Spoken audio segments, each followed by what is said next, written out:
Special board meeting will be starting in about 5 minutes. We're waiting for one more board member to arrive.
Detroit.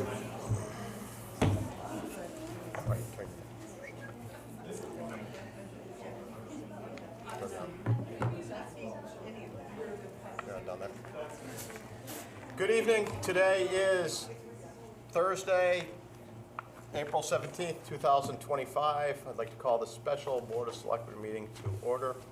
Linda Grappo. Troy Lemire. Paul Marino. Paul Harrington. Todd Archelashi, Glenn Albanesius. William Hester. William Pozo. Selectwoman Perez is excused. Moving on to item 2, discussion on the proposed 25-26 budget. Town Manager Harrington, what do you have for us? Any adjustments to the town side that we can? Just a couple of things, Mr. Mayor, and I appreciate it. I want to run you through two pieces of information and then possibly just a small recap, and then I'll turn it back to the board. At our first meeting where I displayed the budget, and it was a proposed budget at the time, there was a question to our ambulance provider. I did send an email out on Tuesday, April 8th. I won't read the entire email, but I'll let you know that I asked for response time improvements, call coverage statistics, number of simultaneous calls handled, any reduction in mutual aid requests, overall impact on service delivery, and cost benefit analysis if available. I did receive an email this afternoon at 3:48. Didn't give me all of the information, but I think it gave us some information. Happy to report that October 2023 through March of 2024, 970 calls were responded to by our ambulance company here in town. October 2024 through March of 2025, we have 1,127 calls have been responded to by our Winstead ambulance. Moving on to the second crew versus mutual aid, back October 23 through March of 2024, there were 212 calls for mutual aid. Same time frame, but a year later, only 24 calls for mutual aid were, I apologize. That's the second crew. The second crew responded to 212 calls versus 24. Fast forward to the mutual aid, that October time frame, year over year. Last year we needed 50 mutual aid calls. This year we needed 82 mutual aid calls. So we got to look into that. I will say, talking and looking at a financial report that I received, they get an extremely large amount of Medicare patients that pay hardly much in terms of covering the cost of the ambulance. The stories that they've come forward with and expressed to this board year over year that, you know, we need the town's support or we simply couldn't make it. Looking at a quick audit report that was emailed to me, and I do want to email it to all of you, I can say, in my opinion, they are right. They do have a large amount of Medicaid patients that the way the state allows that to be billed. Where I know I went last November on an ambulance ride, and I do have great insurance, thankful for the town. You know, they were able to bill the full amount. I had, you know, 2 people in the ambulance with me. They took me over to Charlotte Hungerford. And they were able to capture most of their costs or all of their costs. When it comes to a Medicaid patient, they are not covering their costs for when they're having to bring those patients to the hospital. So I will double back. I'll try and get some of more of that information that I requested, but so far, those are the 2 pieces of information that I received. I can tell you that, in my opinion, and I just got this, so I will get it out to all of you, the second crew that we added last year is showing a positive impact on the town. Why it's October of 2024 is, remember, the budget was delayed in being passed. Then they had a post for it, then they had to hire a crew. It didn't start until October 1st of 2024. I know we funded $280,000 because that was supposed to be for a full year. $60,000 of that line item will, I'll say, turn back into the town. It's not going to be turned back because we're simply never going to write it out for them. So you look at, obviously, by the quarter, it's $60,000 a month. I caught it that, the crews didn't start until October, had a very great conversation with the ambulance provider, and they were perfectly fine with it. So the $280,000 simply won't be this year. It'll be $220,000, and $60,000 will be unspent. Any questions on the ambulance? Like I said, I do want to try and get you all more information, but this is all I had as of 3:48 this afternoon. Mr. Mayor, we skipped the Pledge of Allegiance. Wasn't on today's agenda. 'Cause it's a I would special like it meeting. to be added to the agenda, please. That's very important. I don't believe we can add an item to the agenda, but we can do the Pledge of Allegiance. Thank you. Please join me for the Pledge of Allegiance. Allegiance to the flag of the United States of America and to the republic for which it stands, one nation, under God, indivisible, with liberty and justice for all. Thank you, Mr. Mayor. Anything else on the ambulance? So, several months, a couple of months ago, I wrote an email to the town manager, and along with Selectman Pozo, asking for a itemized budget from the Winston Ambulance Department. So did we receive that as of today? We have not, sir. So can I ask that request one more time? You certainly can. If they're looking for funding from the town, I want to make sure everything's on the up and up. Their audit is available in the town manager's office as well, their yearly financial audit. And Troy, just so I have exactly, when you say budget, you want to look at salaries, insurances? I want this. You want a binder? Yeah. I don't know if they put it in a binder. Okay. I want to know everything, where all the cost goes, where the money goes, where it starts and ends. Other questions? Any reductions or savings in our So bond I budget? did get a little bit of good news yesterday. We did hear from Brown and Brown yesterday morning, actually, looking at my email at 10:18. When we were putting this budget together, they roughly, and we sat down as a whole consortium, and they gave us our rates. We were coming in at roughly a 12.1% increase. So when we proposed our budget, we looked at obviously everybody that was going to take the insurance, and we baked in a 12% increase into all of our insurance lines. Well, happy to report yesterday, although the claims didn't necessarily go down, Brown and Brown is now gonna push us a 9.9% increase for the town plans.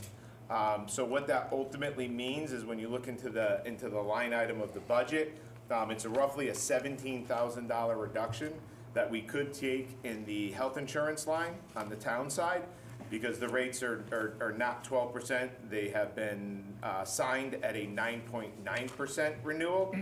So there is a 17% reduction that I offer up to the board if they wish to take it.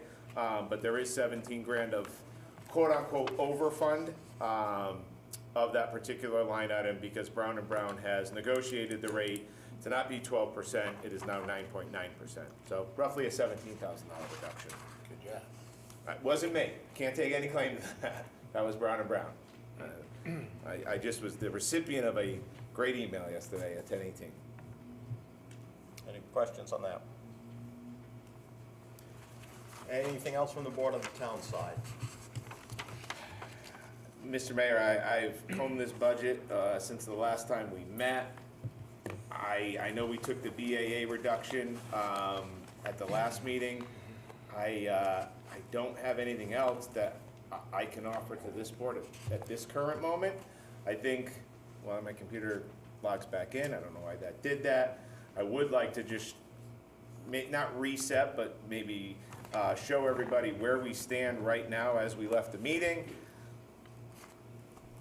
Thank you. Okay, so as it stands, what you see on the screens now, right now we're looking at roughly a 1.91 mill rate increase, exactly 7% is where we stand right now. That is with the adjustments that you made at the last meeting. As you can see, The BAA reduction, we have included obviously in that. This does not include, if the board was willing to take a $17,000 reduction, obviously that would play a factor. I think it's important to note, I should have said this at the start of the meeting, it's a perfect day. Unfortunately or fortunately, Tom, who's usually with me in these budget meetings, he has a vacation day. And Anne Marie, our finance director, unfortunately woke up with something with her eyes, and she needed to go to all types of appointments today so she could see out of her eyes. So I'm gonna pull double duty tonight. I think I can handle it, but if I pause, it's only because I'm trying to manipulate the Excel sheet to show what you're all looking for. So just a note on that. But right now, as it stands, it's a 1.91 mill rate increase, exactly 7% increase off of our current mill rate.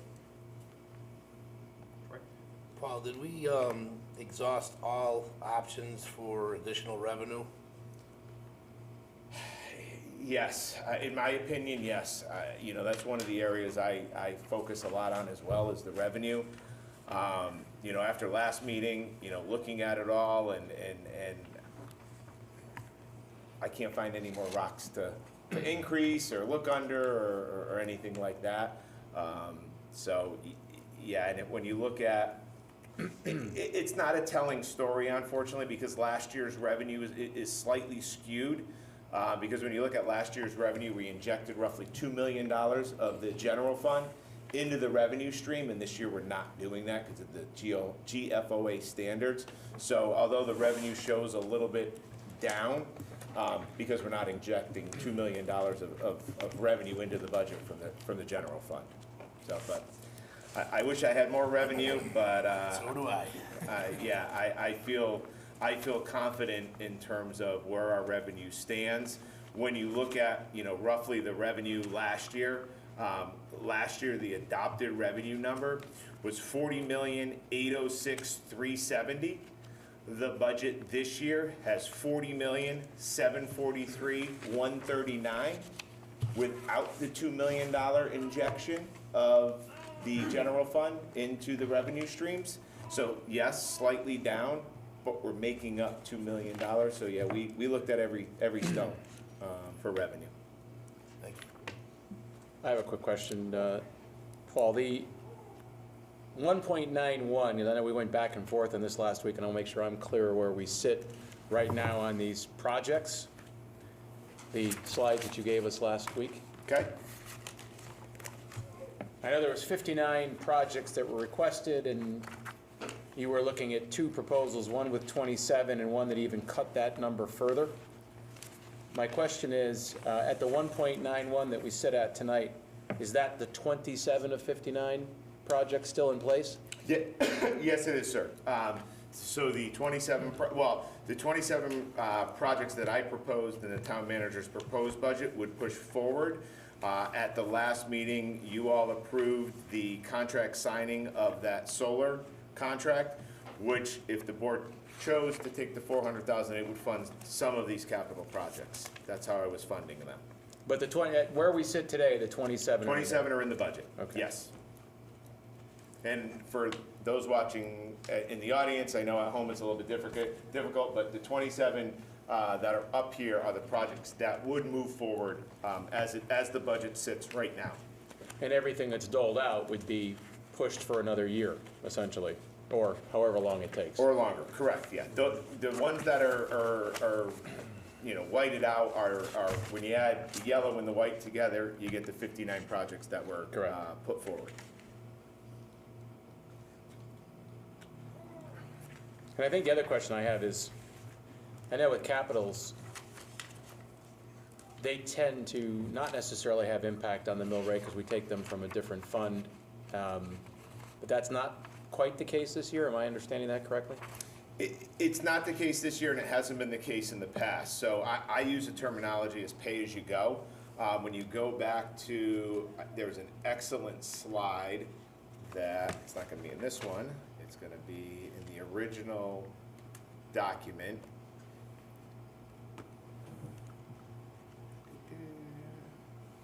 I mean, while you're looking for that, last year, the capitals did not affect the mill rate, because we were taking them all from the capital fund.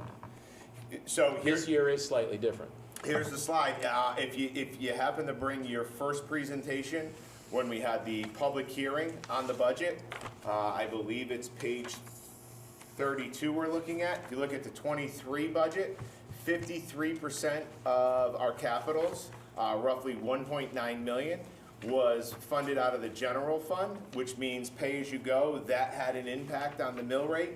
46.7% were used out of the fund balance, rainy day fund. Going into the 24 budget, you see that 46% of the capitals that were pushed forward, just over $2 million, were funded from, taxpayer mill rate funded. 53.6% were funded out of the fund balance. Go into the current year that we're in right now, you can see the massive drop off. 4% of our capitals this year were only funded as pay-as-you-go, and 96% were funded with our fund balance, general fund, rainy day fund money. That's that $2 million injection of money into this current year's budget, into the revenue stream. You can see the proposed budget, we're trying to bring it back to the old ways of 53% being general fund, 46.7% being funded from our savings account. Right, I just wanted to make sure that, because I know last year was the 4% versus the 96, and I just want to make sure that we all understand as we're looking at the final numbers here, that if we needed to reduce anything in terms of the increase, we could get some from these projects, although personally, I think the 27 that are left, I would hate to see us really have to lose any of those at this point. So, I wouldn't be obviously doing my job if I didn't just put this all into your heads. It is obviously an option that the board could pull. If you're going to fund operational line items with a one-time injection of revenue, you're creating a hole in next year's budget. So that $400,000 contract that we signed with the solar company, we're only gonna get it once. If we fund positions or, daily operating expenses that we know aren't gonna go away next year, we have just created a hole in next year's budget by taking that 400 grand away from capitals, funding it in this year's budget, and then hope that next year we can, figure it out there. It is an option the board has. I caution the board that you would be creating a potential hole in next year's budget with a $400,000. Where are you allocating the 400,000 this year? And Where, when we receive the allocation of the 400,000 by June 15th, where are we allocating it to capital? Are we allocating it, where are we allocating it to? good, so as you remember at last meeting, we put it under the miscellaneous revenue line. So, really you pay for all of the $41 million of stuff, right? Now that's wages, that's out of your general fund. So all the money rolls into the general fund, and then you pay out all of these expenses out of your general fund. So we're taking it into the general fund and then paying out our expenses from the general fund. We just want to make sure it doesn't go into a line item, so we create the hole for next year. It's correct, yeah, it's just We simply may have to appearing into budget the general shades, fund. actually. The shades have been Now that ordered. we've- I Now that realize. we've learned how this room is going to feel, we need to maybe budget a shade or Yeah, two. we've ordered shades that y'all made a meeting at 6 o'clock before the sun goes down. I knew I was gonna get that question tonight, so we ordered shades today. They're inexpensive, but shades are on the way, and between you and I hear you, Yeah. yes. So, Okay, sunshine. yeah, so, the shades have been ordered. I just got a quick question. Sure. Because I wasn't here for the last one. Under the 400,000 reduction, list that you have here, Okay, let me just switch, Troy, so everyone here can see what. Are you on the small packet or the big? No, I think he's gonna go special last- meeting, because the Special board, meeting. special okay. meeting. the board had tasked me if we didn't take the $400,000. It's this page. Okay, I made it prettier, but I can get there. There you go. Is that the page? Yes. So, under the first one, I'm not now picking on this, but, it says, 38,415 for self-contained breathing apparatus. Didn't we just receive a grant and get all that redone just recently? We did, well, excuse me, we did receive a grant from the federal government. That grant is still live and intact. That is a match in some of the equipment we need to buy in order to use those SCBA's. Okay. It was a question that I brought up when that capital item came for me, and why that was not on the editing floor. I learned that from this budget. I absolutely love that, because I think Greg Scruggs used that, left it on the editing floor. That item was never left on the editing floor because we couldn't unlock the $380,000 from the Fed without that $38,000, and we'd be pretty foolish to I don't not. remember that being a part of it, but yeah, okay. Yeah. Troy, just so you know what you're looking at here too, because it's, the entire list is the 27 projects. Correct. The ones that are marked yellow or highlighted. Peach. Or go on. Peach, they would be the 7 that would be reduced if we decided to reduce some of this Right. capital. Right now, where we stand today, this entire list is still in here. Well, the reason why I'm asking, because turnout gear was removed, and that's why I questioned the SCBA, because I knew there was a grant involved. Because turnout gear is very important also. Yes, we did talk with the, well, now Fire Marshal, but at the time Fire Chief / Fire Marshal, and he felt that we had enough turnout gear, and we were able to eliminate that from the budget.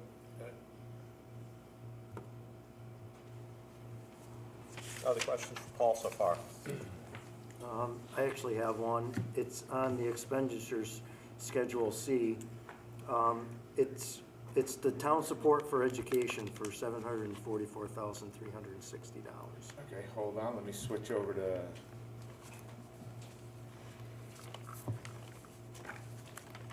Town support for education. That's correct. And what, I'm sorry, you gave an amount of how much? $744,360. It's 2026. Town manager So, proposed. so it's, you have the crossing guard labor, and then you have the town support for education. So crossing guard, Yeah, it's under it's right underneath other shared costs. yeah, so what you're on? I got the one you just emailed us. You're looking at this document, April got 10th. it. I just wanna get you, I just wanna be on the same document. This is the one You're looking at my summary sheet. Okay. Okay, go ahead. So that's above and beyond what the Board of Education is asking for now? Is this something we've always done? This is something we've always done. It looks like it started, back Probably in 2016. 2016, as the mayor says. It was a way of looking at the MBR and taking some of the items out of the Board of Ed budget that the town could take on its side and fund it from the town's budget. Electrical, gas, things of that nature are Yep. funded out of that item. I will say that, that number did come in slightly higher. I did keep that item flat, in the town budget for town support for education. And that's limited what that can be used for, right? It can only be used for those types of expenses? Yeah, it is limited of what it can be used for. It's not like we can fund salaries out of there or administration costs out of it, but it is limited in terms of what we can fund out of that So that's like for utilities, water, sewer, electric, Correct. stuff like that? Yep. I was just curious. Other questions? So there is one cut that Town Manager Harrington made. I'd like the board to look at and decide if we want to act on it. It's in 410, health, in your budget binders. It's the visiting nurses in hospice in Litchfield County. Under the binder, it's Foothills Visiting Nurses. They had been budgeted at $34,000. We cut them down to 10. I met with them earlier this week. They had some concerns about that cut, but they understood, but they wanted to provide us with some information, and I've given you the printout at your seats.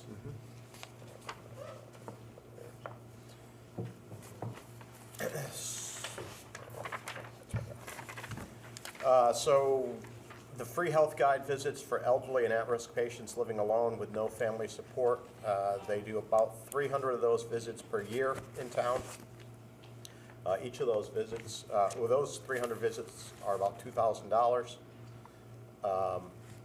They accept all care of sick patients in Winston, regardless of their ability to pay. They have approximately 250 patients a year, totaling 3,000 visits. They do monthly blood pressure screenings at the senior center, a weekly foot care clinic at the senior center, flu vaccinations at the senior center in the fall.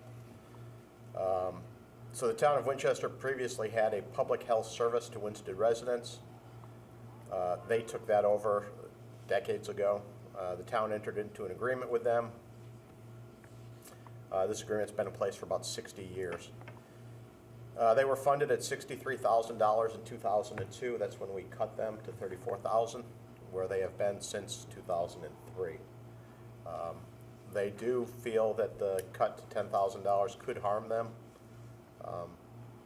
Probably everybody in town has known someone that's been visited by a visiting nurse or hospice care. So it is something we may want to consider bumping back up to $34,000 if it's the board's pleasure. Where else do they get funding from? So they do get funding from multiple towns. One of the issues is us and Torrington are their two largest towns. They also do a lot of smaller towns like Norfolk and Colebrook. And one of the concerns that they had with us cutting them to $10,000 and having more patients, a town like Norfolk or Colebrook, who has far fewer patients and would be paying more than us, will then request to cut their funding as well, which could be down a slippery slope with every town cutting their fundings. I believe they do have some money in the bank, though. There goes your 17,000, Paul. So I was just gonna say, so we're funding them at 10 now, we cut them down to 10. Yes. You just saved 17,000 on insurance, right? We can, if the board chooses to take it, yep. So if we did do that, wire towards that, that would bring us up to 27,000. Correct. If we Do you know wanted to what, bring it back to 34, we'd have to kick in another 7. Do you know what Torrington's numbers look like? I do not. I could probably get that for Monday's meeting. Norfolk too. I can do that as well. I feel like a big meanie, because I'm the guy that proposed that. One of the things that we did with all the outside agencies that directly don't have tied to the town in terms of, we asked for their financials. This in particular company, which is all FOI, so I'm not giving any secrets, has $42 million of cash and assets in the bank. When I looked at how much money they had in the bank versus how much we have in the bank and how much we struggle, we talked about it at the time. Katie Vale was here. It was Katie Vale that had, suggested that we bring that number down. So that's why in the proposed budget there was 10. But I think what the mayor said, they're a very reputable, very, at one time in our lives, unfortunately we may need their services, but it came down to having to put a budget together, and that's why we put the proposal at 10. It wasn't I'll own it, because I ultimately pushed it out, but it was a collective group effort of when we sat down putting this together. One of the things they also mentioned was Hartford Healthcare also has a visiting nurses group, but Hartford Healthcare basically gets to pick their clients, where visiting nurses in hospice in Litchfield County get what's left over, which are often sicker people with a weaker prognosis, which has a tendency to cost more medically. And they don't refuse anybody based on income. If they can't afford to pay, they will still. I have nothing against the agency at all. They're a wonderful agency. It's just I had to put a budget together, but they never refuse any care for any individual, not based on income levels or how much they can't afford to pay. They'll work with any individual at any level. I mean, I think it'd be interesting to see how we compare to Torrington, which is the other big one, and even one of the smaller ones in terms of funding. And, I mean, the fact that they have, how much did you say, $42 million in the bank? 42 or 47. I'm trying to. And I'm more stuck on 42. I'm trying to see the number in my head, and I think it was 42. I'm trying to see the black and white piece of paper. I believe they serve 18 towns of the Litchfield County. And listen, 42 million sounds like a big number, but with everything they're doing, I'm sure their budget must be pretty huge for the year. They rolled a lot of smaller organizations into their one. They just recently purchased, I remember the name, I forgot who it was, but they are the standard, I guess, in terms of they are taking on a lot of the smaller ones and making them even bigger. Having used this service in the past, I can say that, that it is a good thing to have. So that's just one thing for us to consider between now and Monday night. Yeah. Anyone else have anything else? All right, moving on to what everybody's here for, I would imagine, the school board. One's almost ready. So, Mr. Mayor, obviously, I can't speak much on the Board of Ed project. Are we bringing up our superintendent? Okay, Absolutely. thank you. Didn't want to invite her up without permission.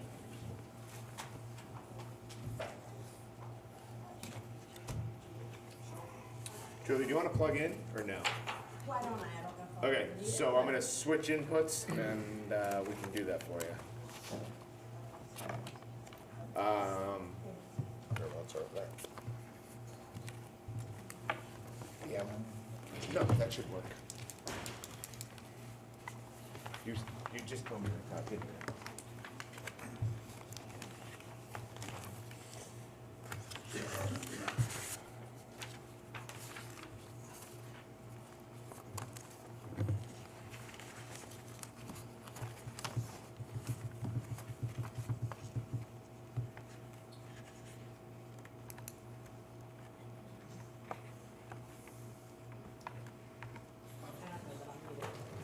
Love when things work. Love when they work like they're supposed to. That was exciting. Hit the mic too? Oh, yeah, and then just, there you go. Just the red button. any of the red, there you go. You're live. Would you like an opening statement or just get right to it? Well, so first of all, I very much appreciate the opportunity to be able to answer your questions and go through the budget with you. I don't know, obviously, because it's my first season doing this with you, how this is alike or different from the past, but I do know that there have been requests throughout the season for a detailed budget, and I hope that what we provided, we used the town format and did the exact same thing that every other department in the town does.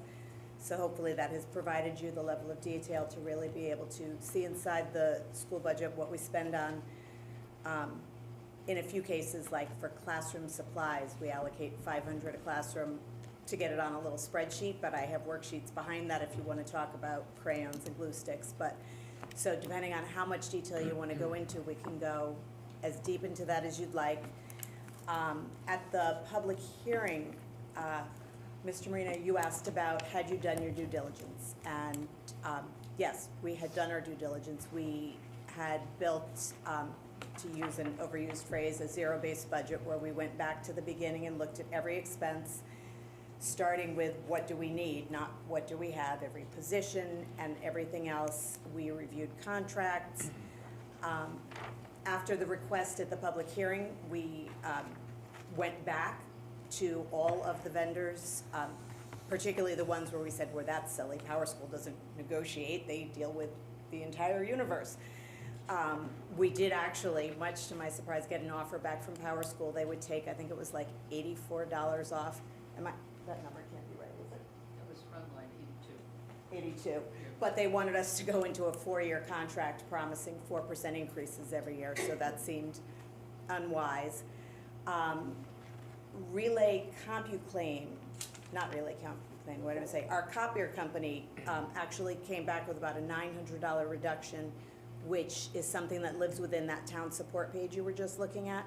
Now, Paul already cut us about $13,000, but there's 1,000 of that found. And we did get from CompuClaim and Medicaid about another $2,500 of savings. So, while that is less than 0.1% of our budget, every penny counts. And so I appreciate the push to ask the question where you were sure you knew the answer. Because I have to say, of all the places you wouldn't think, like Medicaid, why would you think the company that I didn't think that's where we'd be getting it. So it didn't yield us big money, but it was a good exercise nonetheless. It seems to me that in Winchester, a lot of what we talk about is the increase, because that's what people feel in their tax bill. And so I thought, if you'd like, I would go through a little bit of the actual increase itself and just break down why our budget is 1.2 million Fine. more. Sure. Is that a good place to start? So to do that, let me put up for you, trying not to get my old lady glasses on. And we're just gonna do like this, and I'm just gonna take you through a little bit, and I'm actually gonna reference you to a few pages in your binder to go through this a little bit. Some of these I won't go through in detail because we don't control them in any way. So out-of-district tuition is specifically money spent for students who are placed in schools other than ours. And we don't have the ability to change those placements based on money or to change the prices of them. Transportation similarly is, the increase there is about driving kids to placements. And also inside of that is the McKinney-Vento transportation, which I feel like I may have spoken a little bit about here before, but that's for families that become homeless, whether they were here and are now living somewhere else, we have to split the cost with the district where they're living to bring them back to us, or vice versa, if they were, let's say, a Waterbury student who ends up in a temporary home in Winchester, we have to split the cost to get them back to their home district. So where in the past we've spent little to nothing on McKinney-Vento transportation, this year I think we've already spent about $20,000. When we built this budget, we didn't anticipate it going crazy like that and only have $2,000 in the budget for that, but that is within that line. Our benefits increase is made up of two big pieces. I'm fascinated, Paul, that Brown & Brown has reached back out to you with a different rate because we're in the same consortium and we're not offered that rate, which you said that and Nancy went to the email immediately. I started looking, did I miss something? So I'm fascinated. Should it turn out that they're calling us next, we will happily tell you what that reduction would be for us because we calculated also, Nancy, 11.9 or 12%? 11.9. At 11.9% was the number they had told us. So there are two parts to that benefits increase. They're both health insurance. Half of that amount is the 12% increase, and the other half of that amount is that we went from 85 employees participating in benefits. It's killing me that there is a typo there. There was a missing E in benefits, and I'm so sorry. So the other 200,000 is we went from 85 employees participating in our benefits to 96 employees participating in our benefits. So whether that's because we have a lot of young folks who might have turned 26, aged off their parents and hopped on ours, or whether some people left who weren't taking benefits and were replaced by people who are. So the fact that we have a significantly higher number of people participating, some as singles, some as families, combined with the percent increase is what that number is. The payroll number, we have 151, I think, 0.3 people in our budget. So roughly that's about, on average, very loosely, about $2,000 of increase per person. That's really just an average to kind of point out how that wraps around the number of people. So the other is the one I thought I would take you through just a little bit because that is the piece that we have a little bit of control with. So that other is made up first in our 300 theory series. If you want to look on page 24, I'm going to show you, page 24 is the 300 series, which is professional technicals, and we are going up $43,000 in this category. So that's a combination of an increase in the attorney's line. You'll see legal student services, which is our special education attorney, and regular legal, the 319 line. Our actual for that is $20,000 currently this year. Last year's actual was $17,000, and if we're at 20 halfway through the year, clearly we're going to exceed that this year. So increasing those by 3,000 and 4,000 so that they're up to 10,000 each. We've already spent that halfway through the year, and we could leave that number lower, but the reality is we're spending that money. So if we don't budget it, it's coming out of somewhere else. The next part of the increase in this 300 series is line 328, these are evaluations for special education students, and halfway through the year, we've expended $20,000. We budgeted $20,000. So increasing that to $30,000 is simply, again, adjusting for the reality of what we're spending on special education evaluations.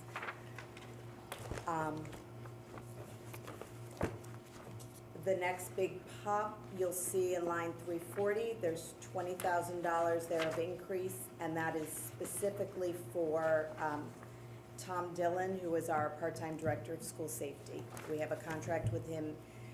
It was one, actually, Mr. Marino, he asked us for $3,000 a month to be our part-time director of student safety in district 1 day a week and working remotely half day a week and managing our all hazards plan and all kinds of good and important things.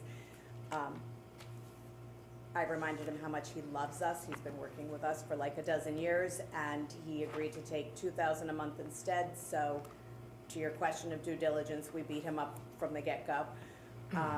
But that is included in there, and it is something we're paying for this year. And something that we think is important to continue. And finally, also in this category, we increased the line 353, which is substitute and temp staffing. In the current budget, we have only $4,000. We increased that to $10,000. Reason being, it costs an exorbitant amount of money to get a substitute nurse. We've spent $7,000 as of halfway through the year. A sub-nurse costs us about $400 a day, which we don't have a way to avoid that. We did actually, when the Board of Education asked us to try, between us and Gilbert, to work on finding efficiencies, one thing we kicked around was an idea. They have 2 nurses in one building. When we're down a nurse, could one of their nurses come down so that we didn't have to pay that? And although they did entertain it, ultimately felt it wasn't a decision they could do. So unfortunately, that nursing fee is what it is. So that's $43,000 of the $114. $14,000 of it is in the 5XX category, which stay with me. Next line for increase. If you want to look on page 61, that category, that money is purchase services, and it goes up $14,000. The increase there is largely for the VOAG tuition, and that is simply a function of more students electing to go there. The $14,000 in the supply line, that increase on page 74. Oh, no, I missed a line, I'm sorry. Staying in the 600s for a second. 68. Line. What am I looking for? We had 10,000 is, oh, and the other is instructional software and licenses. That's the other one in the supply line. And that's a function of, we have on page, instructional software, 612 line. 70. Isn't that funny? That page must have fell out while I was working on this. I apologize. 370 for software. Yes, that's what, I'm sorry, I'm looking for the one with the non-instructional. For the instructional software, we're up 10,000, just because the cost of all the different programs all went up a little bit, more than a little bit, unfortunately, but that is instructional software. The other big piece of the increase in the 700 line, which, 700 series rather, is page 74. We're going up about $40,000 here. And that really comes in 2 places. the 734 line, which is page 76 in your book, has an increase of about $25,000. 20,000 of that is to replace our Chromebooks, the vast majority of which are about 5 years old. Chromebooks are meant to last about that long, and we have no newer ones. So as they age out, we don't have any replacements to give kids. And we built in proactively 2 smart boards at $3,000 a piece. If they break, we have no way to replace them. And our language arts program, our state mandated language arts program, as well as our math program, rely heavily on projecting the material for the kids. So almost inevitably, there will be breakage, so. Excuse me, Dr. Luby. Yes. What does it cost for a Chromebook? About $300. $300. And before we would make a purchase, we would check all the different vendors, Acer, there's lots of companies that make them, and we're not fussy. So whoever had the best price at a purchase moment is who we would get them from. We're also exploring leases for them. Much like a car, there's benefits and drawbacks to that, but there are leases where we could get a grade level set of them. The problem is you don't own them. The good news is, unlike a car, they are not expected to live long, so I'm enamored with the leasing idea. You spend maybe the $10,000, and at the end of the lease, you can buy it out for $1 a piece. So if you get 80 Chromebooks, you give them $80 and you keep them, and they probably still have a couple more years left in them. So I'm kind of liking that plan. Was any research done that the parents could do that for themselves, for the kids? To get them Chromebooks? Yeah, do a leasing system with the parents, and the parents lease them. It's $300 to buy it. I will say that 65 to 70% of our students are eligible for free and reduced lunch, which means their household income is below, I'm gonna say it's about $40,000, $45,000 a household. So But yet they're willing to pay For an iPhone. $300 increase in their taxes for the school. well, the difference is that's one family versus an entire community. I mean, I'm just throwing it out there. It would create an equity issue. There are families who would not be able to provide that. It also, I have to say, is pretty unheard of. As a general rule, you don't require families to pay for something that's required for a student's education. Like, we don't make them pay for their math books. We make them pay for field trips if they're optional, like at the end of the year when the 6th graders go to the fun place near here. I apologize, I don't know the name of it. We don't pay for that. That's a choice. If we do something with the Science Center, we won't let anyone not go because of money. Between the PTO, between our budget, between parent contribution, and if a family can't, we can't keep kids away from their education. So, although I appreciate the thought, I think having families pay for the Chromebooks would be problematic for that reason. Well, if it's a lease thing, if they didn't want to keep it, they could turn it back in, is what I'm saying. But they do need to use it for their education. It isn't for, Right. we have I mean, this made, goes several years, is that, or is it for one grade, or? they use it all every year. grades, every grade uses it? Yeah, Okay. we use it for assessments, we have to use it for the state assessments, we use it for our internal assessments. We, one of the programs on here, iReady, provides personalized instruction for the kids. They sit and do a math assessment that figures out what they know and what they're ready to learn. So when they have independent work time, they're each doing different work on the Chromebook that's what skill they need next. So it is very fundamental to their learning experience, it isn't like an extra. Good. Do they keep the same one throughout their school experience? If, like, when they start in elementary, they keep it all years they're there, or do you switch them out each year into different ones? We collect them at the end of each school year, so odds are they're getting different ones. Okay. Julie, could I have one more piece of information? Of course. Going back to the Chromebook idea of families buying. One of the issues when that happens is that then the Chromebook belongs to the family.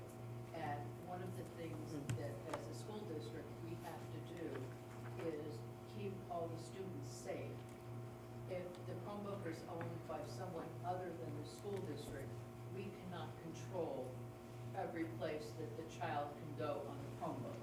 And we know that they're very clever and creative about places that they get to that we don't want them to go to, on other devices, so. Didn't even think of that, That's so, one of yeah. the big sticklers with, having it the other way, but of course, if they're at home and they wanna do some schoolwork on their home computer, then that's.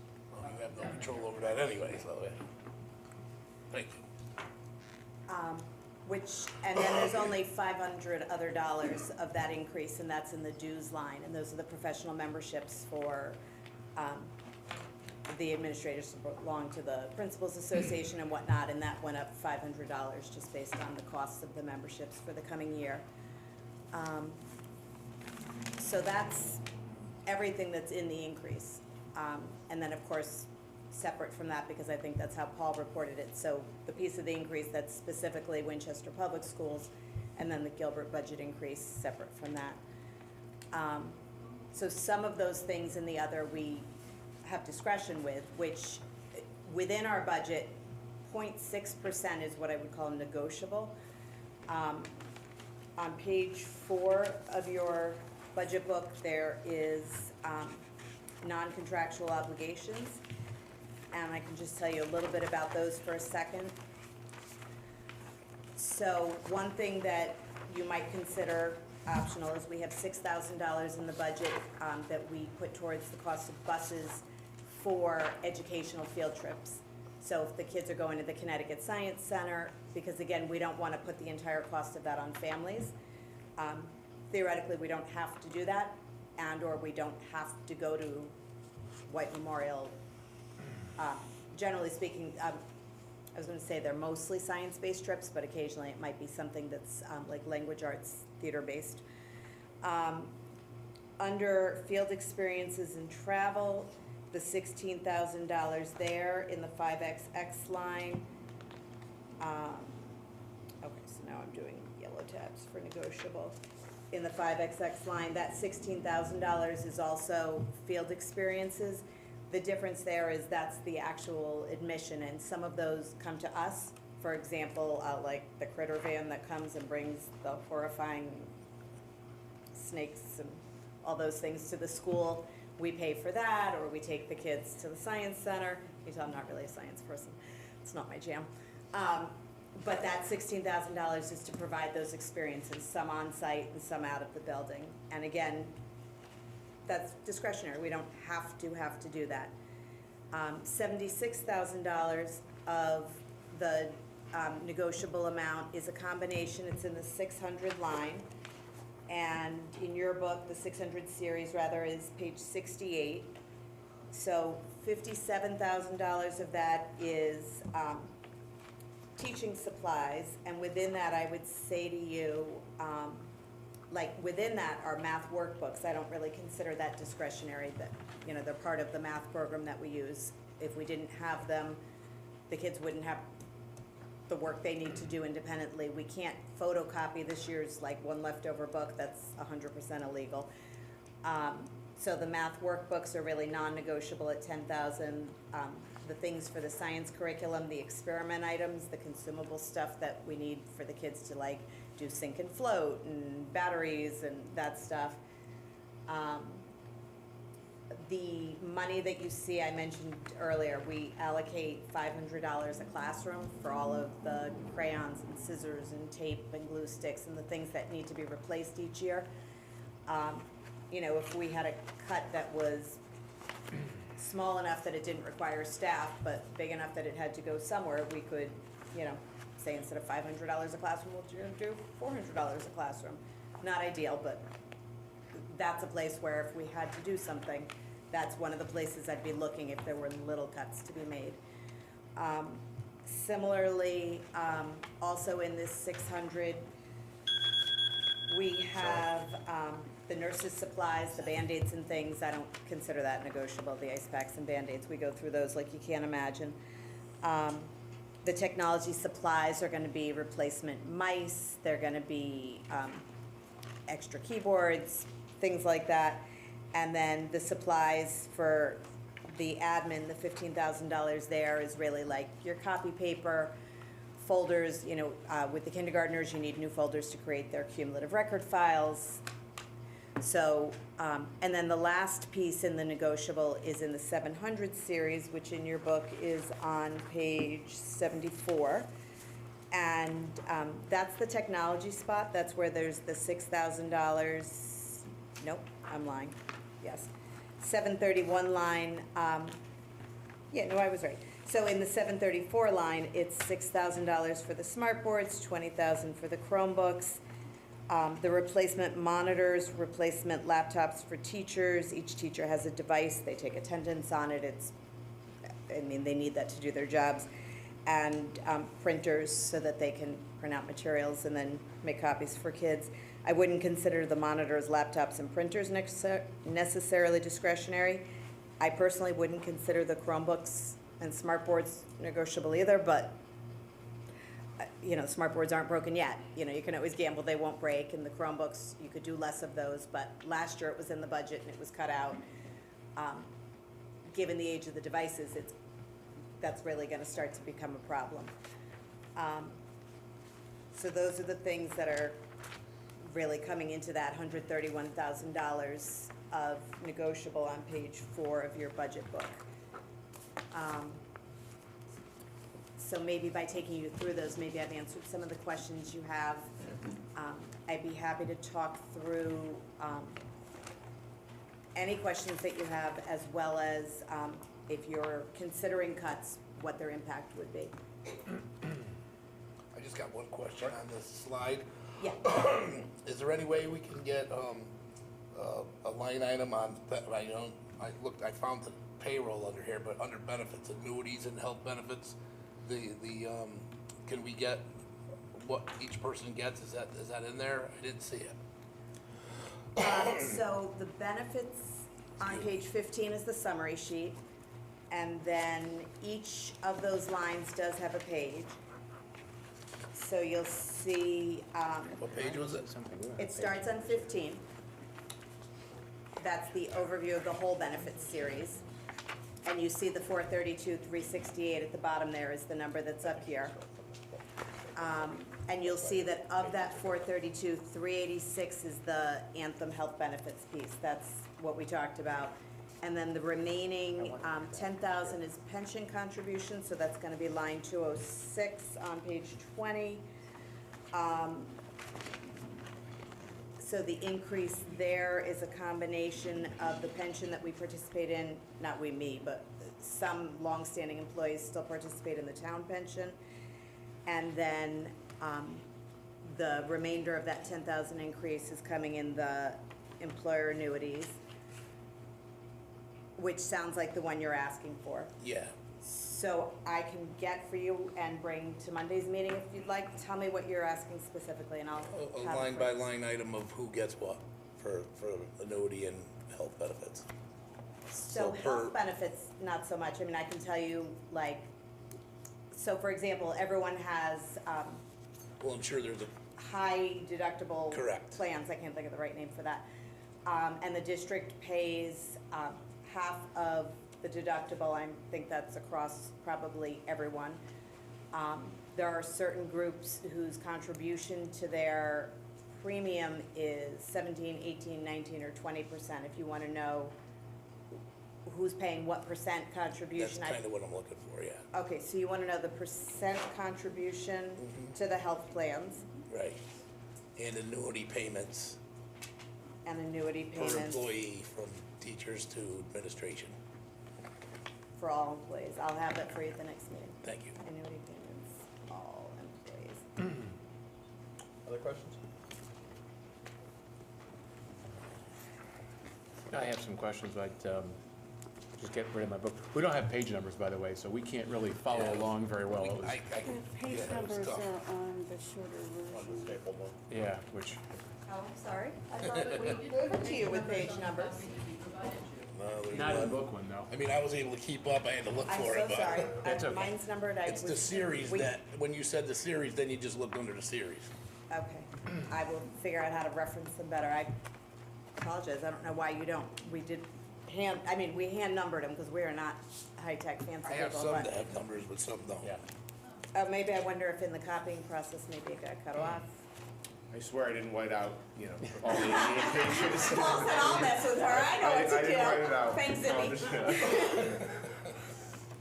So I have a few questions for you, and before I start, I just want to kind of tell you where the questions are coming from. Sure. Okay? I don't think there's anybody in this room tonight that doesn't want great schools for our young people. No question about that. We'd like to see the schools get better and better and better every year. But I personally take this responsibility of sitting up here very seriously. As do I.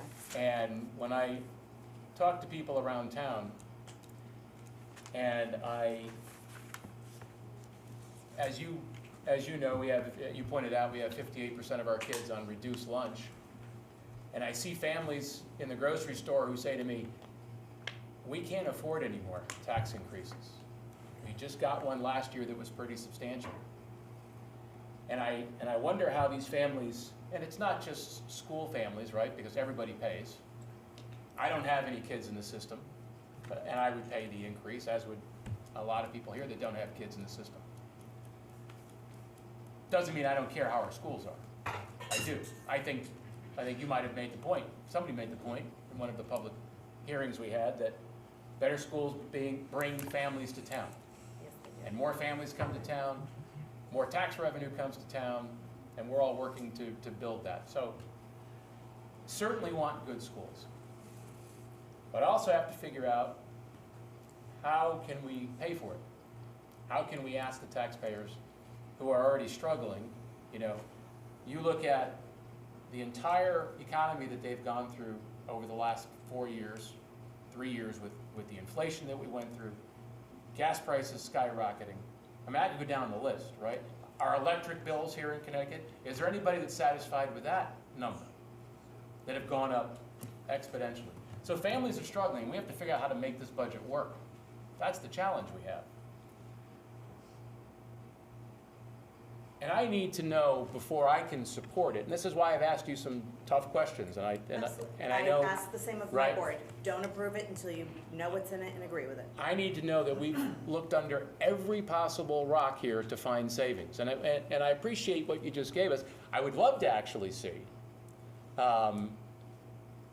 when you went through your, I'm going to ask you a little bit about your zero-based budgeting again in a second, but where there were increases, I'm imagining you found decreases, right? Because if we start at zero, and I think Town Manager Harrington did maybe one of the best jobs of zero-based budgeting I've ever, or explanations, I should say, of zero-based budgeting that I've ever heard, which is he sent out blank spreadsheets to all of the department heads and say, you now have zero, let's figure out what we really need.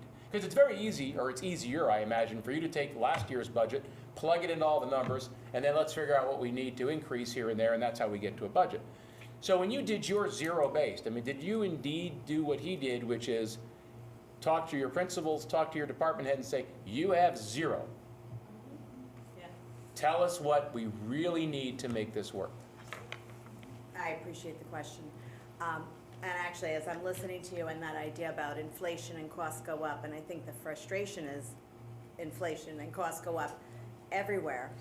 And I think in the schools, the budget has not gone up correspondingly. And so each year, we've peeled away to now we're at the point where they're just, like, we haven't kept up and there's nothing left to cut. And so we did start with the assumption of nothing. I gave the principals a Google sheet with an empty tab and said, write down supplies. And they went to the teachers and said, what do you need? What I put in here was I went in, I calculated it, I looked at it, and I said, all right, this classroom was 483, this classroom was 601, and just tried to pull some summary together for you. But we built it from the bottom up, and then I reduced it. So that's why it's nice round numbers, is because I took it down. Right.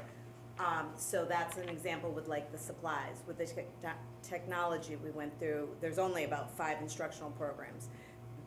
In most districts, you would see a list of like 35 instructional programs, but we have weeded that list down to say, all right, we don't get enough usage out of that, get rid of it. So we have just the iReady, the Gizmos, the Dibbles, which the state requires us to use for reading assessment, Pearson, which is a special ed assessment tool, and I think there's one other on the list. I said Gizmos, maybe. I mean, we have weeded that down to next to nothing. Probably the longest list of things that did not experience any weeding, unfortunately, is the list of non-instructional technology. That just seems like we just keep adding, and they're all the security programs to keep the kids safe and also to keep the hackers out.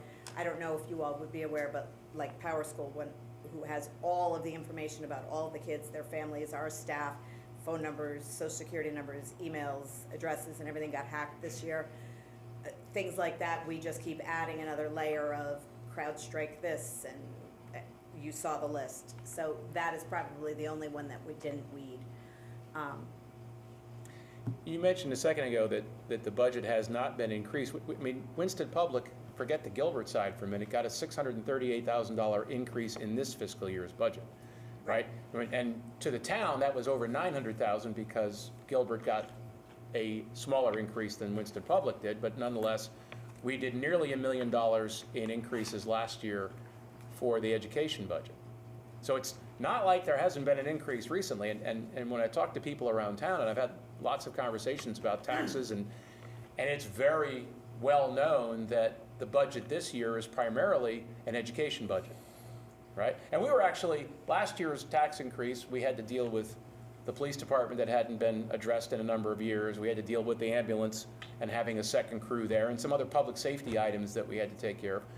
But also, we called it at the time, because it took 3 referendums to get through, and I remember speaking at the public hearing for the last referendum saying, it's also an education budget, right? Because almost $1 million has gone, and now another $1.5 million on top of the $1 million, that's really hard for this town to absorb. And I think that's where we sit up here going, not really sure, how do we approach this at this point? You all, I think, we're in a really tough position, as is the community, in that, you know, when I look at our increases over time, we were zeroed out for about 1, 2, 3, 4, 5, 6, 7, 8 years in a row. And so, yes, last year and the year before there was an increase. If you were to divide that back out all for all the years. I actually have the sheet that you gave us, and there were some zeros, but those were probably, I'm guessing, and I wasn't here at the time, but they were also during COVID, so there was probably COVID money that came into education that allowed us not to have to raise taxes that year to fund education. I also think COVID it was under receivership, the schools were under receivership. Yeah, what year did we get out of receivership? I don't think, it hasn't been very long. 2007. 2020. We came out of it in 2020, which means, So you see the zeros, the receivership was up to 2018, 19 to 20. So 20, which would be the last year of receivership, there was actually a budget decrease to Winston Public and a Gilbert increase that was a wash. And then during the COVID years, there was really not much of any increases. And I wasn't here and didn't review the budgets, but my guess is there was COVID money, because there was COVID money flying all over the place at the time, and everybody got some. And I'm sure we But funded a there lot were- of education that way. In fact, Well- there was probably, as I understand it, the addition of staff during that time so that was paid for actually, by COVID money. in this particular, so yes, generally speaking, in this district, the vast majority of the COVID money went to open St. Anthony's as what they affectionately called the Oak Street School, so that they could socially distance. And so it went to pay for rent, it went to air conditioning, it went to the cleaning supplies, it actually went to COVID-related expenses. So yes, there was absolutely an influx of money. I would say that money covered the additional expenses of the COVID Did you review era. those budgets to see Oh, indeed yeah. where that money went? Oh, yeah. Okay. If I were more on my A game, I could find the spreadsheet and show you, because I absolutely anticipated that question and have the data on where it all went. Which is why I can say to you loosely, the vast majority went towards opening Oak Street, air conditioning, cleaning supplies. It didn't go to defraying the budget, because that would of course not be legal. But it covered the additional expenses that COVID caused, which is actually what it was intended for. Sure. That's unique that it actually got used what it was supposed to be used for. Crazy, we're actually responsible It's with great, money. yeah. Go I have a figure. question. Let's go back to, and I don't know if you have this information, but what was the ask to the town in a year like fiscal year '22? Would you happen to have that information? The original ask? It's right there, Right above you. $20 In, million, 200. So fiscal year 22 means the 21-22 school year, right? Yes, yep, So then you're asking that number. right, so, That's what the superintendent requested, or the Board of Ed requested, and the town appropriated, it stuck to that number that it likes so well, the 19 million. It went from the 958 to 961, that was a year, I don't entirely understand why it was considered not hitting the minimum spending and went up 3,000, but that was state mandated, that 3,500 number. So basically, the budget didn't change from, and I don't know how many years before this it was this number, but it was 19.9 million in 2013-14, all the way up till 21-22. That's a so in lot of years of 21-22, flat funding. the ask was 300,000 and the appropriation was 13,000. Is that, I'm sorry, I didn't hear, the according check to, went by. according to the budget increase sheet that you gave us, I guess the ask was 300,000. Or the change in 21-22 was 300,000. That was the ask, right? That's that column? The Board of Ed request was 20 million. I'm trying to compare this year to that. So the ask this year is $1.3 million, whatever the round numbers are. 1.5 including Gilbert. This is. I'm taking Gilbert out for a So second. you're looking, right, that actually is nowhere in the budget book. That's, Well, no, I mean, the board of, they requested an increase, change from previous year of 300,000 in 21-22. That second column, right? And in fact, that amount was granted. The town appropriated the 2261. It's the first time there was an increase in roughly 10 years. And it was $300,000. Which includes Gilbert? Yes. Okay, because only 13,000 went to WPS. That's what I was trying to understand, like, what did WPS ask for that year versus what they got? I'm just trying to, Yep. in my mind, I Give understand what was me- going on during those years. I think I understand what you're looking at this. Well, we say we didn't increase the budget over a period of years until last year, and I'm just trying to understand, Right. prior to us So- being here, what happened during those years? A little bit. In the years 1920 and 2021, the appropriated budget went up 0. Gilbert went up, as they do, about 370, 200, which means to accommodate that, the Winchester Public had to go backwards in those years to make room for that. So, Okay, I'm just trying to get an idea yeah. what the ask was versus what was allocated. So on this chart, which is in your bound book, your big binder book, you'll see the ask is the first column, the Board of Ed request. That's like what I'm sitting here with you with, that's the Board of Ed request. The second column is the increase, so that 154 is the The increase. requested increase, Right. exactly. Yep. And what percent that would represent. And then the town appropriated is what eventually ended up after the Board of Selectmen process and after voting. That's the lived budget. The Anglic is just a wealth ranking within the state, with 1 being the wealthiest and 169, I assume, being the least wealthy. And then the change from the previous year is once you got to appropriate it, so although the ask last year was 1.3, the total budget went up 944. And the actual percent, and then for point of reference, what the inflation rate was in each of those years. So if you go way back to 13-14 and you say the budget was 20 million, and if you just applied the inflation rate, you'd expect us to be about 27 million right now. And I think that goes to where I was going before by saying, yeah, this is a big amount. And last year was a big amount. The problem is, if you don't do little bits, it's kind of like the capitals conversation, right? If you don't do a little bit all the time, all of a sudden, the sky is falling because you haven't kept up with it along the way. And, for me, as the new superintendent, what a lovely feeling to walk in and realize, like, this is absolutely what it costs to do business. Our costs went up, just like everybody else's electric bill went up, our electric bill went up, our special ed costs, our transportation costs, the cost of everything went up. There's nothing in this budget, we did not increase our footprint. We didn't take on more space, more programs, more humans. We have less humans next year than we have currently. That's So- the hard part to wrap your head around, Yeah. right? Like, we're not growing, It's just more money to do the same stuff. Going back to the zero base, so you're going through each line item, starting with zero, putting in what you absolutely positively had to have. Were there any savings that you found along the way? Did we find any, like, oh, look, we're gonna be able to reduce the budget here? Because you gave us a great recap of the increases, but where did we find savings? There had to be some, right? Sure.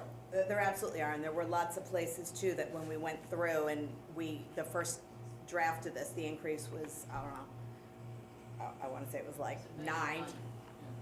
I think the percent was like 9%. I looked at Nancy and I said, they're going to laugh me out of the room. Like, I can't go with that. And so we went back again and we just started slashing off things. And part of what happened last year is the superintendent took cuts when that last 70,000 happened. That, remember when I said about the lawyer's bill? Like, I could make a cut in the lawyer's line, but we're gonna spend that money whether we like it or not. She made a lot of cuts like that. So that now we're spending money we don't have essentially, and so we're robbing Peter to pay Paul. We're not buying copy paper so that we can afford the lawyer kind of thing, because there's no wiggle room in here. And so yes, there are definitely savings. I don't have a worksheet ready of that for you. I didn't anticipate the question and I apologize, but I can certainly look to show you things that we're either not doing or, Yeah, I mean, nothing got less expensive, let me tell you that. part of the questioning is so that not only do we understand the budget process, but anybody that's here tonight or anybody that's watching Absolutely. has an idea of, you know, That's a great question. were they, did they exercise every possible savings here to reduce this budget? I want to ask you more about shared services as an idea. Yes. You talked about Gilbert Nurse Program. You know, we have staffing both in Town Hall, Gilbert has staffing. You know, we realize that the class sizes and teacher count is not something that anybody wants to make an adjustment to, right? We understand that. What about from the administrative side, right? Where could we potentially share services? Is there someone that does a similar role at Gilbert that could do both? And maybe we have one person doing both and that person potentially earns a little bit more, but by the time you factor in the other person that's maybe not with us any longer, you have benefits and everything else. I mean, one of the challenges we have, and I'm sure you're well aware, is the fact that we have these effectively two separate school systems, which makes this, and you know, anybody that was here at the Board of Ed meeting last week knows that we're working on that, right? And hopefully we'll come to some agreement that's gonna make sense for the town. But have you exercised every potential shared services, multi-role to the administrative side of this? So I love that question. So let's talk about what we have for positions to think about it. For example, we have special education administration. There is no redundancy because Gilbert doesn't maintain special education teachers or administration. So that's one where we're sort of already doing that. We do that for both districts. The building leadership, you need a principal in your building. So I don't know that there's much to be done there. Do you know the percentage of administrative versus educational or student-facing in terms of the salary and benefits of your budget? How much is admin, how much is student-facing? I don't think I could do that on the spot, but I could get back to you with it. I think that'd be an interesting number to see. So admin dollars versus specifically just teaching, what about like all your paras? Well, and- student-facing, right? The student-facing staff that you absolutely can't or don't want to reduce, and again, nobody wants to make cuts to student-facing. We need them to teach the kids, and we need class sizes to be a certain size. But my point is, shared service and admin budget, those two go hand in hand. So I'm almost out of admin, so bear with me. So there's the two special education folks that do all 3 buildings. Each district has a business manager. I have toyed with the thought, could you have one person, but realistically, because they are 2 separate school districts, they have 2 separate everythings, right? 2 separate budgets, 2 separate state filings, taxes. I don't know that realistically one person could run 2 school districts' books. That would be unheard of as far as I know. The redundancy that I see most obvious, because I think that's it for administrators, that's all we have, is myself. There's a superintendent, I make about $180,000. Greg makes, I think, about $220,000, so there's $400,000. I actually said out loud to both board chairs, Holly and Nora, break my contract with Winchester, I could be 50% at both schools, you can pay me the difference between the two, and go with one. There wasn't an appetite for it on the Gilbert side, I don't think. I don't know if there is on my side or not, but nobody said they thought it was a bad idea. To my thinking, actually, whether it's me, or I even said, run a process, I'll go in it, if I don't get it, I'll walk away. I believe that if you had one superintendent over both, paid 50-50 by both boards, you would have your best shot at true collaboration. Because although Greg and I both look each other in the eye and say we have the best interest of all the kids, and they're all our kids, and the reality is we both represent one of the districts. And if you had one person who genuinely was responsible for the well-being of all the kids and all their learning, I think you'd be somewhere. But I don't sit in a chair that has the ability to make that happen. I don't disagree with you. I think we need to make changes here in the way we've structured our school system, because you know, we're a town that struggles with the budget every year, and we can't be wasteful, and our current structure is clearly not in its best. So go back to... Let me just walk that back one thing and say to you, I'm the new guy in town, and there's a lot of people who know a lot more than I do, and I don't mean to sound presumptuous, and there's probably a reason why we don't do that and why people think it's a bad idea if they do, but I just share that as the new guy kind of looking at it. It seems to me it fixes all the issues over control, it cuts a lot of money, but it's not, I'm a little out of my lane on that one. Yeah, I mean, as we've talked about, we are trying to come up with an agreement there, or at least the board's trying to come up with an agreement there, and I hope that happens, because I think that's a step in the right direction to fixing this problem that's gone on forever. Going back to the shared services, or the allocation between Gilbert, the town, right? So, you know, IT companies, for example, the town's got one, you've got one, Gilbert's got one, I presume, yes or no?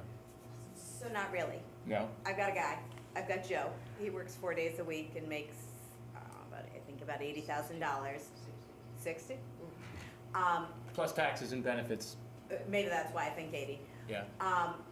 The reality is, you need an on-site person, right? So if you didn't have Joe, then you would have Joe Jr., who might make a little bit less, but you would still need someone in the building who's running around, fixing the Chromebooks as they're breaking and on your site. So we have Joe.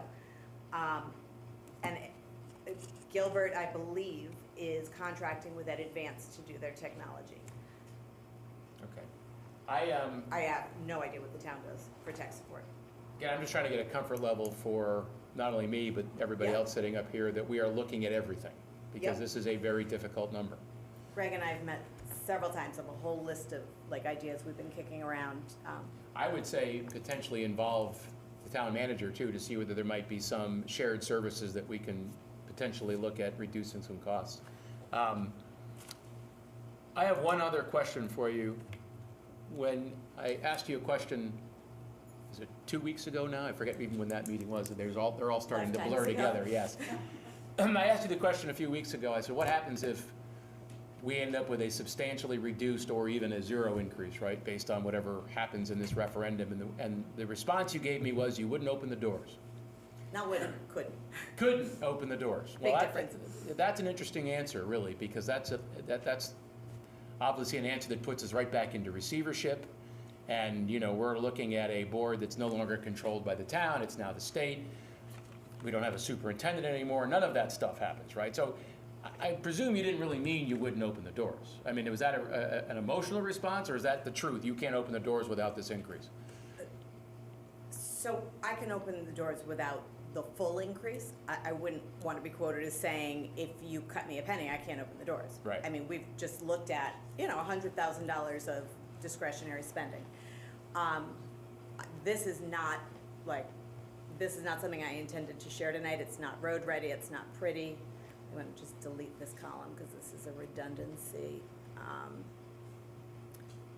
Delete column. So I played with this a little bit, right? I said, what would it take to get to $1 million? of a reduction to the request that we put forward. You're actually talking about even more than that when you say 0, because that would be 1.5 million, knowing that Gilbert would still get their 280 or whatever, so. Sure. So, in truth, I couldn't really get to $1 million, and I'll explain why. But I'll show you some of the things. So we have our 2 SSOs, take them out, get rid of Tom Dillon, the safety consultant. I said, okay, let's cut a principal. I'll do 1 principal K-6 and leave an assistant principal in each building. The problem is all of the 4 administrators covered by the admin contract have a clause in their contract that they will get paid for 10 months. When did we do that contract? I was not here for it. I got nothing. So there is actually no savings in cutting a principal, at least for 10 months. I already have eliminated 1 paraprofessional. I put 3 more on here. Kathy sitting behind me is shooting darts at the back of my head right now because there's something called maintenance of effort in special education. And if you don't spend what you're already spending, you lose all your federal funding, or maybe your state funding, because they figure you're cheating kids if you're no longer hiring the teachers and the paras and whatnot for special ed. But let's just say I can get away with getting rid of 3 more people. We have 7 interventionists right now, the people who support the kids who are below level. I've already cut 1 of those, cut 2 more. Cut 4 classroom teachers in K1, 5, and 6, 1 at each of those 4 grade levels. Kindergarten, based on projections, would be at 22 in a class, which is 4 above the contract. Teacher's contract, if you go above the contract limit, so kindergarten is 18 at the limit, the next couple of grades are at 20, and then the rest of the grades are at 24. So if you go over, if your class size limit is 18, then when you have 1 more child, you get 1/18 of your salary for that child. Increased. Exactly. Per child over the number. Right. If I'm Nancy, I'm saying it right, aren't I? Yeah, it's about $4,500 for a full year. So, Meatball math. That works. okay, so in the kindergarten, you'd be a lot over, because the kindergarten, if we hit the projected numbers, and that's always a little bit of a wild card because they're not here yet, but we're working on getting closer to our number, you would save the price of a teacher, but it would cost you the price of a teacher in overages. So cutting the kindergarten teacher is not moving my $1 million. Similarly, in grade 1, if I were to cut a teacher in grade 1, I'd only go 2 kids over the limit. So that would save me $60,000, right? I cut a $70,000, and again, my teachers don't make $70,000, but figure your lowest teacher got bumped, they make $50,000, and then they have benefits and whatnot. So you use 70 for a round number. In grade 5, you would not hit the maximums. Your class size would go to 24, 3, and 4. In grade 6, you would just slightly go over, so you'd save about 60,000. But your classes are getting bigger. But I'm nowhere near $1 million yet, right? I'm nowhere near it, so I'm still going. So 2 more classroom teachers. I'll take 1 more at grades 3 and 4. Okay, so there's 140,000 that I'm capturing, but grade 3 is now at 27 in each class, so that's gonna cost me $40,000. So I only saved 30,000 for that teacher. In grade 4, same thing. Okay, I'll cut another teacher, I'll cut a grade 2 teacher now. Well, those class sizes go to 27, 26, and 26. If you've been in a room full of 7-year-olds, 27 in a room would be the definition of insanity, but nonetheless, but that would actually cost me money. I'd save 70, but I'd pay 85 to the remaining teachers who would undoubtedly run screaming and jump out the window anyway. Chromebooks, don't replace them. Let them break, just figure it out. Supplies, take away all the classroom supply money. Tell the parents if you want your kids to have crayons, you send them. What, quick question on the Chromebooks. We have more Chromebooks than we have kids, I presume? Barely, about 20 extras 20 at this extras, point, okay. which are also 5 to 8 years old. I understand. We are down to the, And that amount is how much? 90, is that 85.5? Okay. the overage is 85.5. The Chromebooks is 21. Here, Okay. let me try and do it this way. Would that be easier to see? Thank you. and I apologize, this is messy as could be, this is like my private notebook, but it's the only way I know how to answer your question with sincerity.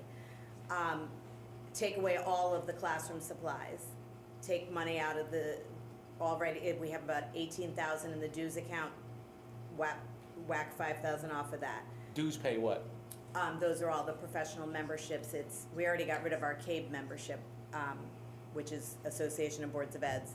I think we may literally be the only district in the state who doesn't belong. But it's the principals associations, it's the curriculum networks that we belong to so that we get all of the latest innovations in curriculum and things. Close down one of the preschools. We have 2 full days, and then our 3rd preschool classroom runs 2 half-day classes. Don't do it. I think at our last meeting here, not the most recent one, but the one before, I think you heard some people coming in and saying, what do you mean there might not be a spot in preschool? That's one of those, I say it, and I know Nancy's sitting back there saying, that's just stupid.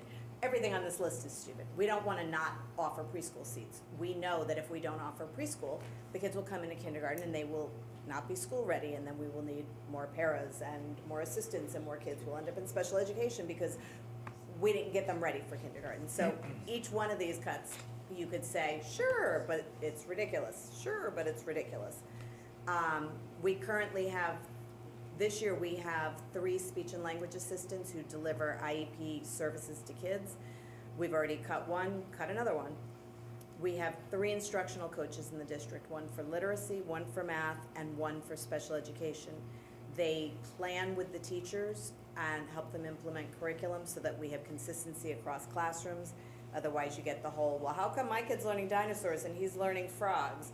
Like, they are our instructional theory of action. They are what keep us glued together. Get rid of them.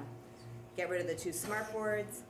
We have 1 EL teacher in the district. Before this current year, she was a full-time teacher. We have, I think, about 40 students identified as English language learners per the state. Last year, in order to make the budget work, Mel reduced her from a full-time person to a 4-day-a-week person. Cut another day. You know, we've already moved into the ludicrous. Eliminate field trips altogether and the transportation associated with them, the whole thing. That's the 6,000 out of the transportation line and the 16,000 of bringing in the critter van and going to the science center.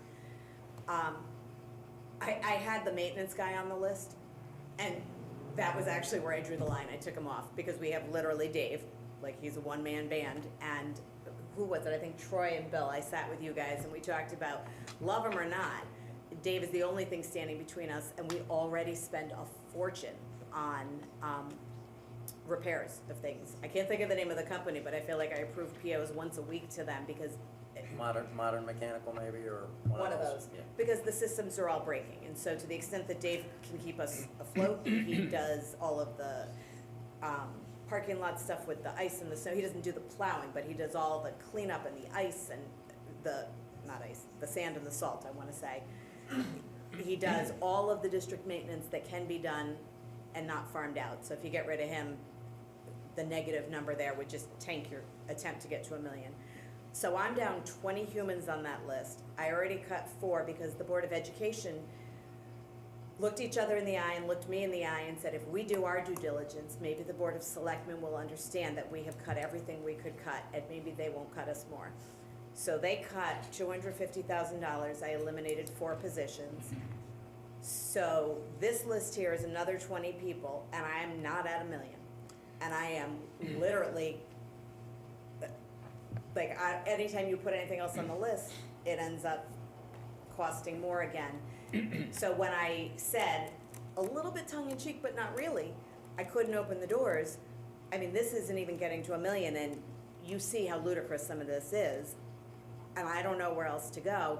And when you start putting 27 kids in a classroom that was made for 20, I shouldn't say I haven't met the fire marshal. If I've met the fire marshal, I don't know who it is. I apologize. But that person is not gonna let me put 27 kids and 27 desks in the classrooms at Pearson School. I mean, that's not a reality. So So you got $918,000 in potential savings there, right? If you did all these crazy things, and I'm not, Right. this is conversation, Yeah. right? If you get rid of all that stuff, I'm at 900. So it's, your budget would reduce from 1.5 by $900,000, is that Yep. correct? So we'd be down to about a $600,000 increase, Yep. round numbers. Is that including Gilbert or no? No. Well, Gilbert's not on The that. way Paul said it, it is. That's what I'm Right, asking. yeah. Right, the 1.5 includes Gilbert. If you subtract the 9, then the remaining 6 is, 3 of that's going to Gilbert. And the 3 increase, well, heck, our benefits number would come way down, wouldn't it, with 20 less humans, assuming those lowest people who get bumped out of their jobs. So I feel like I have to say out loud though, right, because it's my responsibility to be responsible here. You know, we're talking about a lot of teachers. And I How should many have teachers are on that list? Take off the ones that don't make sense. In other words, All of them if you don't make but no, sense. but if you remove them, that it actually costs us more money. Take those off the list for starters, because that doesn't even get to the goal of trying to save any money. Where Only ones that don't have a cost are grades 1 and 5. but there were some where you added a couple of kids, it was $4,500. It could still. And I'm not saying that it works in terms of the education. I'm talking about the fiscal numbers for now. We can debate whether you could do it or not. That's not our place to tell you. You know what you've got to do budget-wise. But how many teachers in that list? And again, don't take out the ones where you save 40 but spend 70, because that doesn't work, right? But how many teachers would be on that list?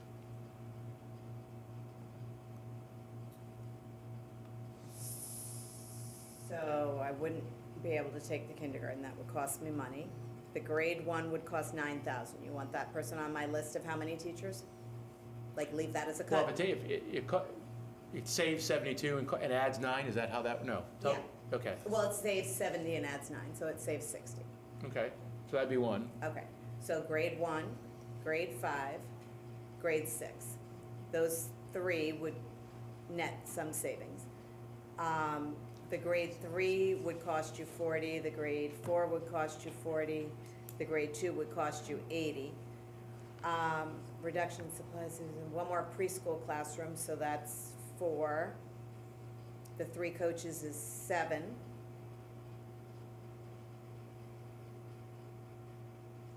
So there's 7 teachers on that list that wouldn't cost us money to remove them, but would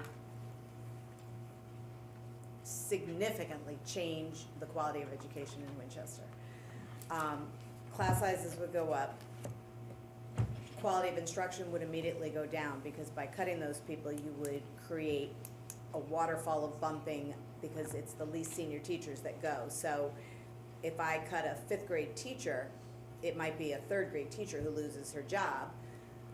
So that 5th grade teacher is gonna move to the 3rd grade and be doing something she's never done before. So class sizes are up, teachers are all teaching in different grade levels, learning all new curriculum while teaching. Also, at the same time, we've already cut, and presumably would be continuing to cut, the paraprofessionals, the behavior supports, the speech and language assistants. So now the class size has gone from, say, 20 to 24, and there's nobody helping you anymore. You'll have more behavior problems, more referrals, behavior referrals as well as referrals to special education, ultimately more outplacements. If you think Facebook is alive with talk of bullying now, like, oh my God, that would be mayhem. You know, it's funny, someone said to me recently, you know what we need? We need to restore the pride, and I couldn't agree more. Someone said, you know, look into blue ribbon schools, and I looked it up, and I found myself thinking, like, I need like a year or 2 of breathing room to keep doing what we're doing. Forget about growing it. I said to my board, and I'll say to all of you, the budget that I brought you is not about hopes and dreams. It's not filled with really cool STEM. It's not filled with drones. There's nothing in this budget exciting. It's not sexy. There's nothing in here to get kids wanting to come to school. But it's status quo, lets us at least provide the same level of education we've been providing. If we could sustain that for just long enough so that we could turn a corner and start figuring out how, not even necessarily with money, but just stabilizing, so that we could start to turn it on its ear and make school something really exciting, addressing the climate, improving the instruction to a place where kids are like, wow, this is so cool. But even without a single cut to it. We don't have anything in here that's like, wow, cool, let's do that. Yeah, so, we're working on bringing people into town and business into town, and Marshall was a big win, and things that we're working on to help defray the taxes. I would love to have a budget year where we've brought enough into town where we're sitting with Paul and we're going, hey, look, we can do 6 more roads, and we can send another $1.5 million to the schools and do fun stuff. Because I would love to see that, we all would, but we just have to get to that point, and we have to figure out how to spend the money now. That slide you just had, the quick and dirty, ugly one, is there a happy medium in that works? I mean, you had 918,000, right? But is there a number in there where you could look at it and go, you know what, we can still deliver an equivalent education, do the right thing with the kids, and bring in a savings that the town can live with? Let me answer that this way. If the board comes back to me and says, we need you to cut $50,000 out of there, I'm gonna find that in all the little places. Less crayons, less copy paper. Under $50,000, I'm gonna figure out what we're not gonna do. Maybe it's some of the Chromebooks or all the Chromebooks. Oh, again, I only have like 100,000, what was the number, $130,000 that isn't staff, basically. So if I'm 50,000 or less, I'm not touching staff anymore, I'm done. I've already cut 4 people this year, and we cut 2, 3, 4, 5 last year. We just keep going backwards. If the number is above 50,000, it's human beings. Like, there isn't anything else that can be cut. So if it's $100,000, you can figure that's 1 teacher and 1 non-certified person for every $100,000. So if you say to me, we're cutting you $500,000, you can figure that's 5 teachers, which is already beyond where we were on that $1 million chart of acceptable, and 5 non-certified staff, paras, speech and language, behavior therapists. And because there's nothing else in there, there's no way to not have it be front-facing, student-facing people. I would love, I know you want me to say to you, I could live with it if you cut me, $200,000. I mean, I can open the doors if you cut me $200,000. That's a start, we're heading in the right direction. But it will already, at that point, be significantly changing what we're doing and cutting into it. That list that I showed you, in your book, there's a page, it's one of the front pages, that, one of the things, we talked a little bit about the history.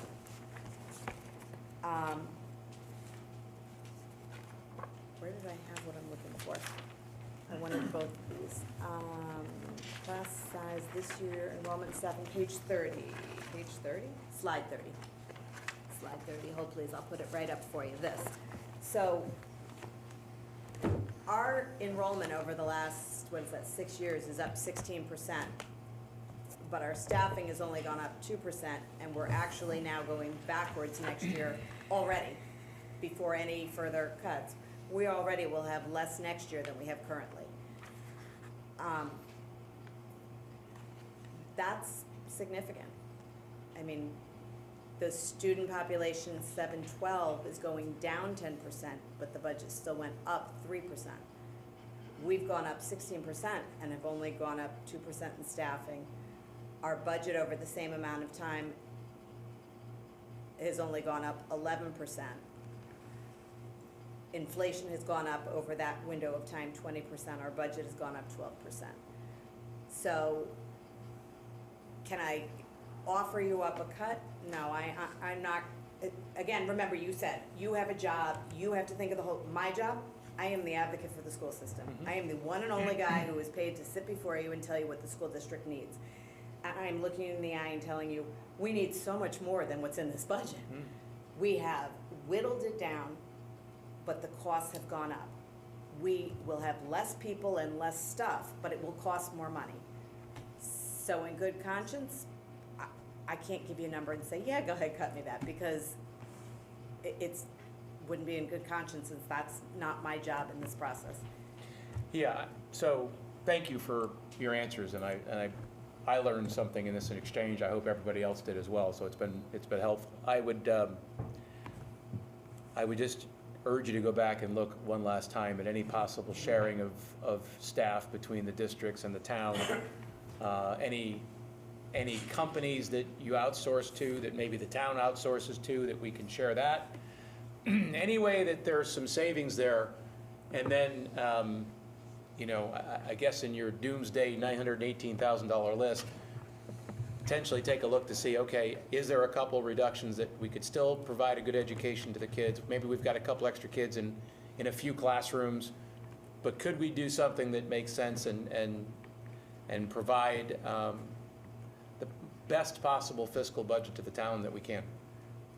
And with that, I have no more questions, Mr. Mayor. Other questions from board members? He pretty much covered most of them that I was thinking as he was going along. Is there any teachers, Julie, that are like on the verge of retirement, like I am, in the I next have year one or two? retirement. Just one? And actually, to your question, one of the things, you know, a savvy superintendent, when they're trying to figure out how to save some money, will consider putting out like a retirement incentive. So I did study we knew we had one retirement, so we didn't need an incentive for her, because she had told us earlier this year she would retire. We'll replace her with someone who will make less, but that's reflected in the budget because we knew she was retiring. There are only, I think there were maybe 2 other people who could even get themselves eligible if we said, yeah, we'll throw you $20,000 to retire. One of them is a special education teacher and phenomenal. And I don't know to what extent a Board of Selectmen is aware of this, but special education, we can't fill our vacancies now. So pushing a special ed teacher out the door would be so crazy. And then I think there is one other classroom teacher who is like a rock star. And there would just, like, that would be crazy. So the savings wouldn't pay itself out to offer an incentive, but we did already reflect in our budget the savings that we anticipate from a veteran teacher leaving and a new teacher coming. Yeah, because I'm feeling the same way as Selectman Marino. If we throw this out and it fails, then that's kind of on you guys to do something, because it doesn't seem like the town side can cut very much more. Have we heard anything from Gilbert? I know they're only going $268,489. Has they come and offered anything to do? Because that's what I asked at the meeting, to Gilbert, to look to see if there's anything that they could cut, even if it's 10,000, 5,000. You're looking at me, so yes. nothing has come to me Yeah. for that cut, but I would typically think it would go through the Board of So, Education as okay. they bring over the Gilbert number to So the town. Gilbert has, That, to the best of my knowledge, their board hasn't met since you made that request. okay. Greg indicated to me that if there was a cut, he didn't think that there would be an appetite for splitting it equally with us because they felt their increase was smaller. Their student population is going from 450 to 400. That's a 10% decrease in students, but the tuition went up almost 15%. So is it possible that there are savings to be had or positions to be cut? You know, it wouldn't be appropriate for me to Yeah, I totally. make decisions on them, but Yes, there has yes. not been an offer to bring anything down. Okay. Julie, has anybody talked with the union, and asked for maybe a wage freeze from the teachers? I understand it's a tough time, but, I work in a municipal government, and many times I've taken a zero to pass a budget to not lose a fellow worker. So, I mean, is that an option? Has that been explored? So we just, over the last few months, finished negotiating the teacher's contract. Linda sat in with us, and the teachers had been in a freeze and are taking a step for the first time in years, A while, yeah. quite a while. So, I mean, I can certainly ask them. I mean, if they're gonna lose their, they're We're gonna make gonna their. lose them is the their- problem. People are gonna leave us and we Right. won't be able to fill their Right. positions. Teacher vacancies at this point are hard to fill. So I could certainly approach the union president. I'd be happy to ask the I can't say I'd be happy to ask the question. But I'd be happy to do as you ask. I will not be happy to ask I'm the just question. throwing it out there. I mean, in the past, like I said, we've done that and to save an employee, and everybody's job is going to be harder, obviously, if we have to cut teachers. If this budget doesn't pass in the public, and it has to go back, and all it does is go down, it doesn't go up. So every time we go to referendum, you're gonna have to cut something else. So that's just, I think Troy actually makes a really good point. What we're trying to do is get to a point here where we can send something out to referendum that we can get hopefully passed the first time around, because if we put out a budget and it comes back as failed, then the cuts are gonna be uncomfortable, right? I have two questions related to that. The first would be just being new to the town, I'd say the district, but new to the district and the town.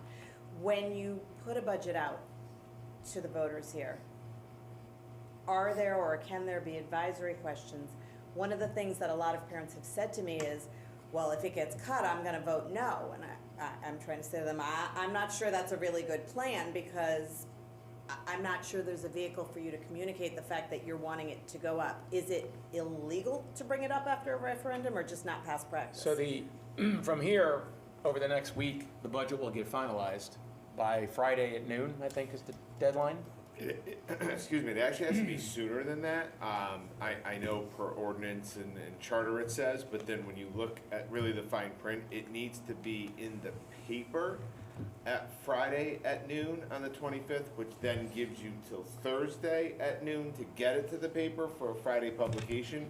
So you're either looking at, close of business Wednesday, which our close of business is obviously late at night, or an early 6 a.m. meeting to get it done and press ready for a noon o'clock submission to the. Noon o'clock?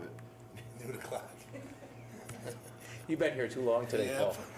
Then have dinner. Yeah, noon o'clock by noon. So another point I wanted to make too. Hang So, on but just answer 1 second, that. Troy. I'm so Okay. curious to know, so is there a way, let's just say it goes down because the parents come out and say, you cut this money out of our budget and we're not happy. Is there a way that that gets communicated, and could you, if you were crazy enough to want to, put money back at that point? So once we finalize this on Thursday, it Yeah. sounds like, then it goes to a town meeting on May 12th, and that's where, and at that meeting, there can be no additions made, I sort of know that one, yep. but the public can recommend further cuts. That's correct.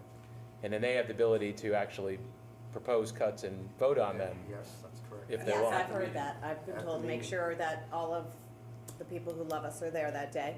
And then it goes And then it goes to to the vote. referendum, and after that, I mean, obviously I only did the budget last year, and this is my second year, but I can't imagine there'd be a time when it fails at referendum and we go back out with a larger number.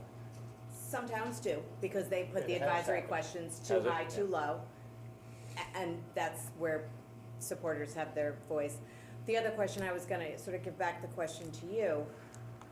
What do you, I know that you're all being very thoughtful about putting forward a budget that you think could pass, which I appreciate, because as soon as noontine or whatever we just said on Noon o'clock.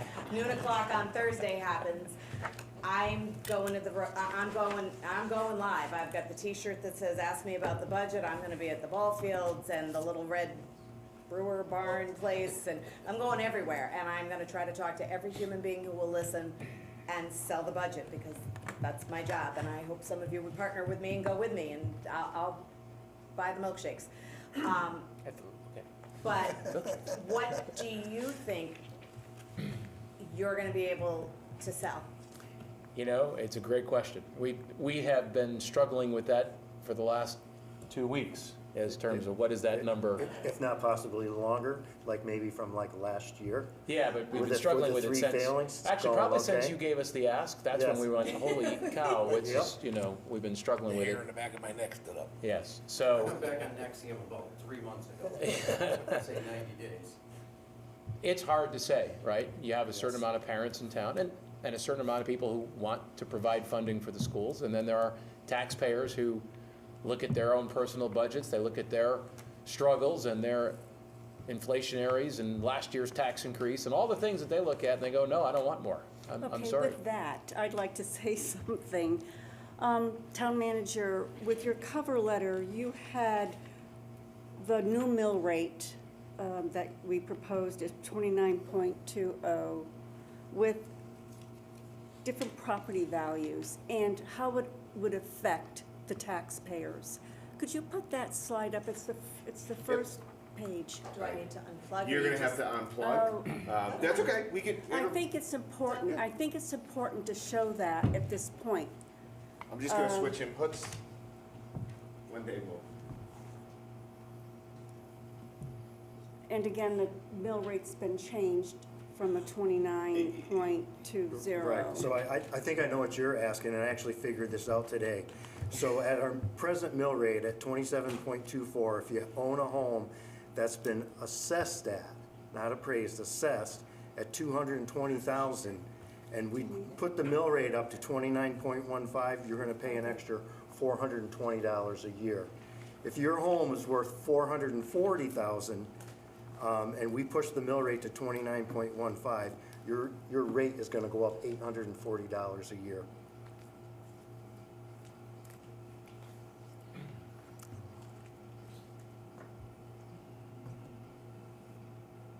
Bill, you took it a little step further than I did, so I went up to I can't assessed help it. I value like of math, too. 350, and I went, appraised value Right. of 500. You were, what was your max? I'm sorry. I did 220, and then I did one at 440. Is that in the special or the original? That's gonna be in the original, towards the, it's also in your budget, It's right on the front page. front It's page got it. as well. I put it. But in it's changed several since places. the front Yes, page. that's it's changed to Just 29.15 because of the BAA. So you basically take your assessed value, divide it by 1,000, multiply it by the mill rate, and that's what you're gonna pay. It's really that simple. One more time? I'm sorry. You Did I take start? your appraisal, Yeah, divide it by 1,000, okay, and that's what I missed. multiply it Okay. by the mill rate. 20, yes, okay. I didn't hear the divided by 1,000, because I didn't want Yes. anybody not to do that and say it. Right, because it's Okay. it's the $27.24 every $1,000. Yep. Correct. So, if I can quick, I tried to bring this up last week, it wasn't the time for it apparently because we weren't discussing Board of Ed budget. Last year and this year, I requested like we did of the ambulance. I appreciate your sheets. When I asked for a line item, you brought up, facilities. Again, you know my background. We spend a fortune. It seems like I approve POs every day. I want to see those numbers. Now, again, I can't get involved in the Board of Ed decision, but I can offer expertise, kind of like with the board. So, I'm not sure if I can or I can't get that for you, but it's because it's not in my appropriated budget. It's in the town budget, that's the town support for education, All the repairs, all your maintenance, all your services, the majority. is all in town services? It's in town support for education, so it does go through our folks. It You goes- approve the POs, I approve the Right, POs. but it's not in this book because it's not in our appropriated budget. So I could get the detail together for that. Yeah. Okay, So the reason I'm asking this, Julie, Yep. is last year, you came to us, the Board of Ed came to us for the boilers, correct? I heard about the boilers, let's put it that way. So I had a conversation with a past administrator who told me, well, we got a price on them, we need it, it was $754,000. And I looked at that price and went, that's ridiculous. I put in 2 boilers at my business that were 5 times the size what you have at that school, and it cost me almost that much. So, the answer I got, and again, I feel that for years that's happened in this town in different departments, well, we like the contractor we have, he's always done good by us. I went, that's great. I had a lot of contractors when I took that job over that were good to us for years. So I simply requested, put it out to RFP, get bids on it. Well, I was told, I really don't want to, I like this contractor. I said, well, speaking for the board, it kind of said, well, we're not gonna approve it until we see some other prices. Well, you got that job done for $350,000. I understand that was a capital. Services, if it's on our side or if it's on your side. We say that a lot of times we can't negotiate a service. Well, I have contractors that come in, which I've replaced pretty much every contractor that I had at that business. And what I did is I kind of reached out to these contractors, not for RFP. I said, look, I guarantee you're gonna be in my building. I have electricians that are there 3 to 4 times a week. because we use a lot of power. I'm not giving you $175 an hour when you're pretty much gonna have 2 employees here 3 days a week. What's the best you can do? And I reached out to several companies, and believe it or not, I had companies come back, and I think my electrical rate right now is about $105 an hour. Because when they looked at it, I said, look at your past invoices for the last 5 years, what you charged this company. And when they realized they were making $200,000, $300,000, $400,000 a year, steady income. Yeah, it wasn't a $500,000 job, but guaranteed. All of a sudden, those rates went from here right down to here. And those contractors will be with me a long time. So I wanted to take a peek at those numbers to see if I could come up, see what's happened, see a pattern there, and offer some advice to you or the Board of Ed, and see if there's potential. Again, like Paul said, it's gonna be a tough budget year. So, Next year's gonna be a tough budget year, every year, let's face it. Things are going up, every year is gonna be a tough budget for the people sitting up here and for the people sitting over there. It's gonna be tough. I would love your help with that. We don't have a maintenance supervisor. We have Dave, and Dave is a good man, but Dave's a great guy, no, Dave. I don't know that it's within his skill set to do what you're describing of sort of anticipating all the needs and negotiating the contracts. And if you want to get involved with that, we would welcome that support. It won't lower the appropriated budget request because it lives in the town side, but it would lower the total Well, but if this- there was savings to be had there. So I can get the info from the town side, correct? I can get that? No, No, I Oh, can no, so get, you I can really, get so you that's the right, detail. because we probably It just did, won't, so, it just doesn't live inside my $24 million budget. again, it's probably too late. This is why I wanted this information last year. I wanted, as Troy put it, I want that binder. But on the school So- side, I want that, I want every single, you say you approve an invoice every day. To which contractor, how much you paying that contractor last year? The My year before, the year before? I thought that that's what I gave you. It didn't occur to me to go into the town support side because we just have such limited Because touch sometimes, on that. again, Yep. are we, a little too late this year probably, right? But we may take a look at those numbers and you may go, wow, we Wanna could have come Monday? saved $500,000 last year, we could have saved $450 the year before. Well, now, in my mind, with facilities, we say facilities, you have 2 buildings. Really, it's sounds like a lot to the town, but it's really not a lot square footage. We're looking at these 2 buildings. If you're spending $400,000 a year in service, you can bring in 2 facilities guys. God love Dave, keep Dave. You can bring in a licensed electrician, you can bring in a licensed HVAC guy, where you don't have to call a contractor anymore. He's on your salary. And if you, again, negotiate with these guys, you say, you're not a full-time electrician anymore if you work for the school. You're gonna do all the electrical work, but when there is no electrical work, we're gonna weed whack. We're gonna help the HVAC guy change a compressor. And you'll Are you free on find Monday? facilities guys that are willing to aid like that. And you may be able to save, yes, we're adding 2 employees, right? But we may be able to save a whole bunch of money doing that. The sewer plant's actually lucky to have a licensed plumber that works at the sewer plant, and he's been saving them some money through the last few years, so. But yet the Wait. sewer plant spends a lot on electrical, I bet, right? The sewer plant actually is the largest electrical user in town. Is the sewer plant a town? Yeah, So but if it's they a- own a it's a- plumber, can it's a the plumber separate- work for me for free? We're getting into shared services. Exactly, see? There we go.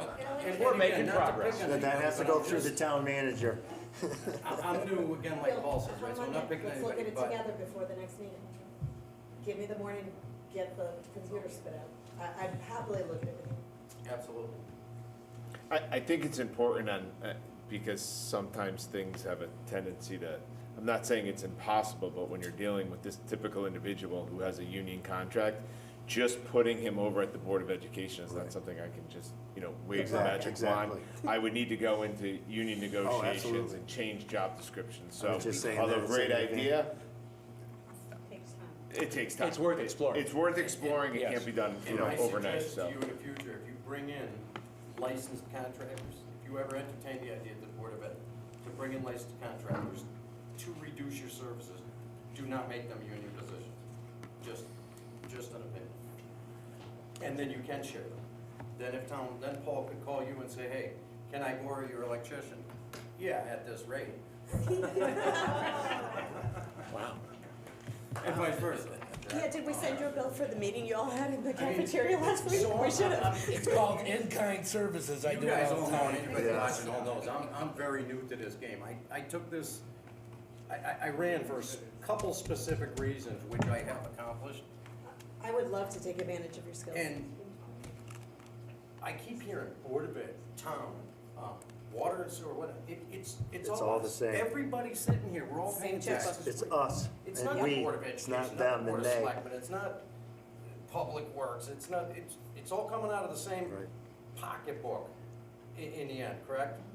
Absolutely. So, so if there's a potential savings with insurance, is this something that you two could discuss too, if the town? So I was just looking, Paul handed me the email, and it says that the reduction was, for the town of Winchester, we've been working on bringing the rates more in line with the rest of the Winchester block, and we're able to get approval to reduce the renewal to 9.9 for the town's plans. Now, I don't know if that includes Board of Ed, but it's Well, we're certainly gonna worth a phone contact call to them. Oh, find yeah. out whether that happened or not. I bet Nancy emailed him during the meeting. Yeah. But I did hear when he read it that he said towns. What makes no sense to me though is, at my board meeting, I think it was Kurt Werner maybe, who works in insurance, I think, said, oh no, if you have a consortium, everybody gets the same. So I'm so interested that the town would get a reduction if we didn't. Maybe not the place, but I completely agree with that statement. Because I thought everybody was roughly at, not roughly, everybody was at a 12, well, I'm not saying roughly, 11.9. everybody's at a 12% increase. Yep. So when I saw that the 9.9 came in, I mean, I'm taking the win on the town side, but I thought everybody was taking the win because you sat in the same meeting as I did. Yeah, I didn't leave the consortium, I swear. I tried. Yeah, no. It turned out it would've gone up, not Cost a lot of down. money, but, yeah, I literally thought that when we met over at Region, that everybody was gonna be at The same. 12%. We all plugged in the 12% number into our budget. I That's get the something we'll email know before we yesterday. meet again on So, Monday. do you want me to forward you? Who sent the email? So it was done by Sheila. It was, okay, well, I emailed her the minute you said it. Okay. I was like, where's my letter? Paul, how much, I don't, without me pulling out the big book and flipping through 100 pages, can you tell me the budget number for the town in terms of the health insurance versus the Board of Ed? Is the Board of Ed substantially larger than ours? I would say it's Than the town? Yeah, we probably have double, I twice- think. two, Yeah, I twice think many it's people. double. So if your saving was 17,000, we could speculate that their savings would be, above $30,000 potentially. If we're entitled to that rate, sure. Yeah. That's why I was trying to Absolutely. get that number. Yeah. Just need to get it. Don't spend the money yet, because it's not official. Oh, Mine's I mean, I got, he's spending the 17,000. well, you guys just did, or Yeah. want, may Yeah, well, May want to spend it. Paul, do you need, you need that number, I believe it's, We- 1.5 million, there's, literally For 50,000 health line item. benefits, mine is 1.9. Yours is 1.9. Let me get to mine. No, it's easier to do it this way, you can just go to the tab. Benefits, 918.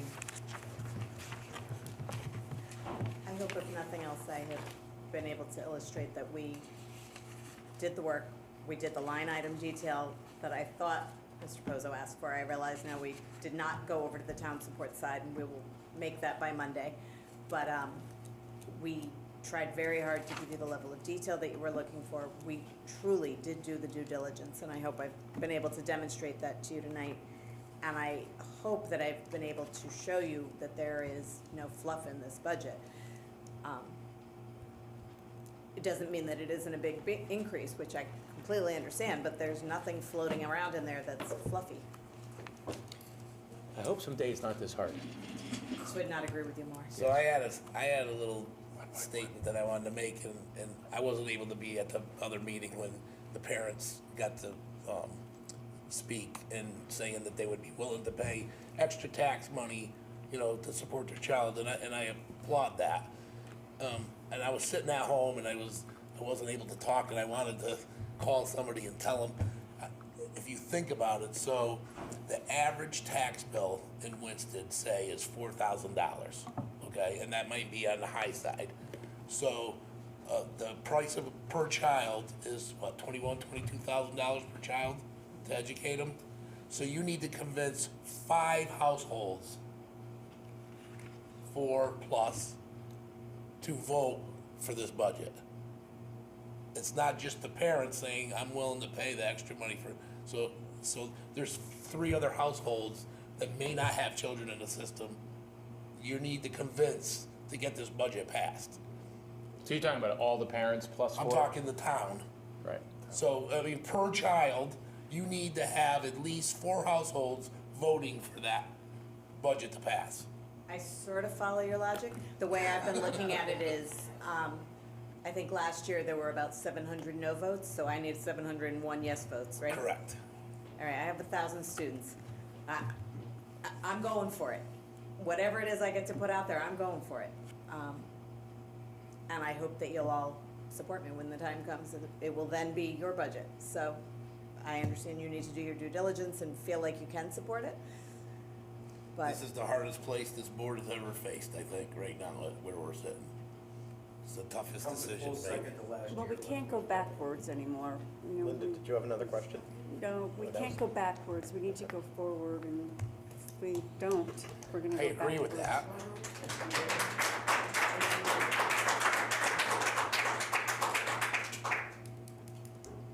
Board members with other questions?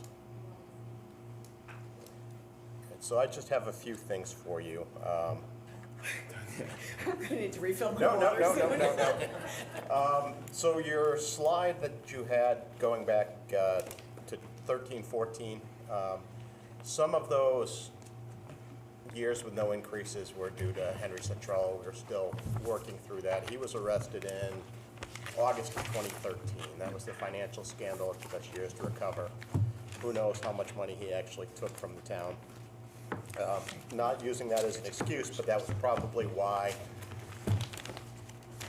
from that time until probably 4 years ago, every person of government in this town was a criminal in the public's eye. And that still pops up every once in a while on social media. You'll see we're all criminals and crooks. That's one thing. You said it right out, before we even send the budget to referendum, you're probably gonna have 400 no votes no matter what. So you need to get the people out. Keep in mind that we do have an aging population. A lot of those people are on fixed incomes.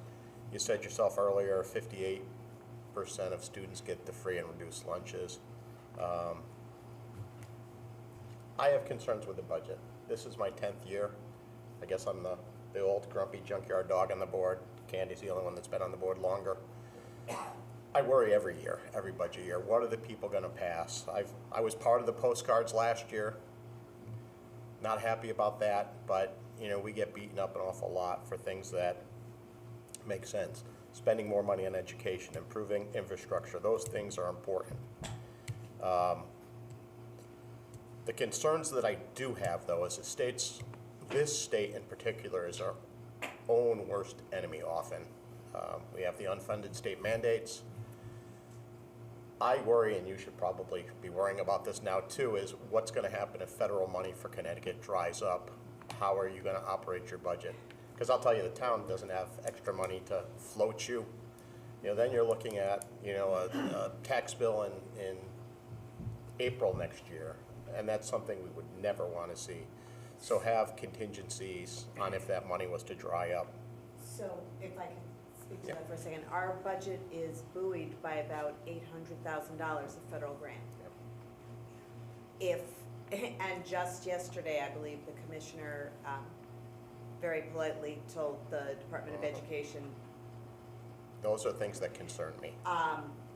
So as I sit here tonight and I think about, you know, the conversation, what would happen if you had to give up $1 million of this budget? What if you had to go back to the, and then I think to myself, and then layer onto that 800,000, we're so far past hyperbole of we would be out of business. We would be in commissioner or receivership. Like that would be. These are the things that keep me up at night, all right? It keeps me up, and if I went with the budget that the board and I brought you today, and lost 800,000, it would be that $1 million spreadsheet. So imagine if there's another cut on top of the 250 cut we took already, if we take another cut before we pass the budget, and then I lose 800, that's where you start to reach, like, bad movie.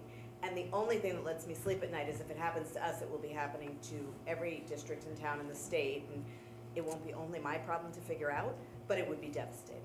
800,000 in a budget our size is, as we just looked at, incomprehensible of a loss.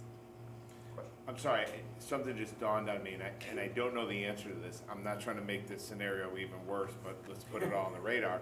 The $8.2 million of ECS money, is any of that tied to feds? That's all state of Connecticut raised. It's actually 7.8 with the 200 alliance, it's 8 total, and no, it is Connecticut money. That's Connecticut, so we're safe there. 800 is still drastic, but that's safe. Oh, because I didn't want Oh, please. 800 plus 8 million? Yeah.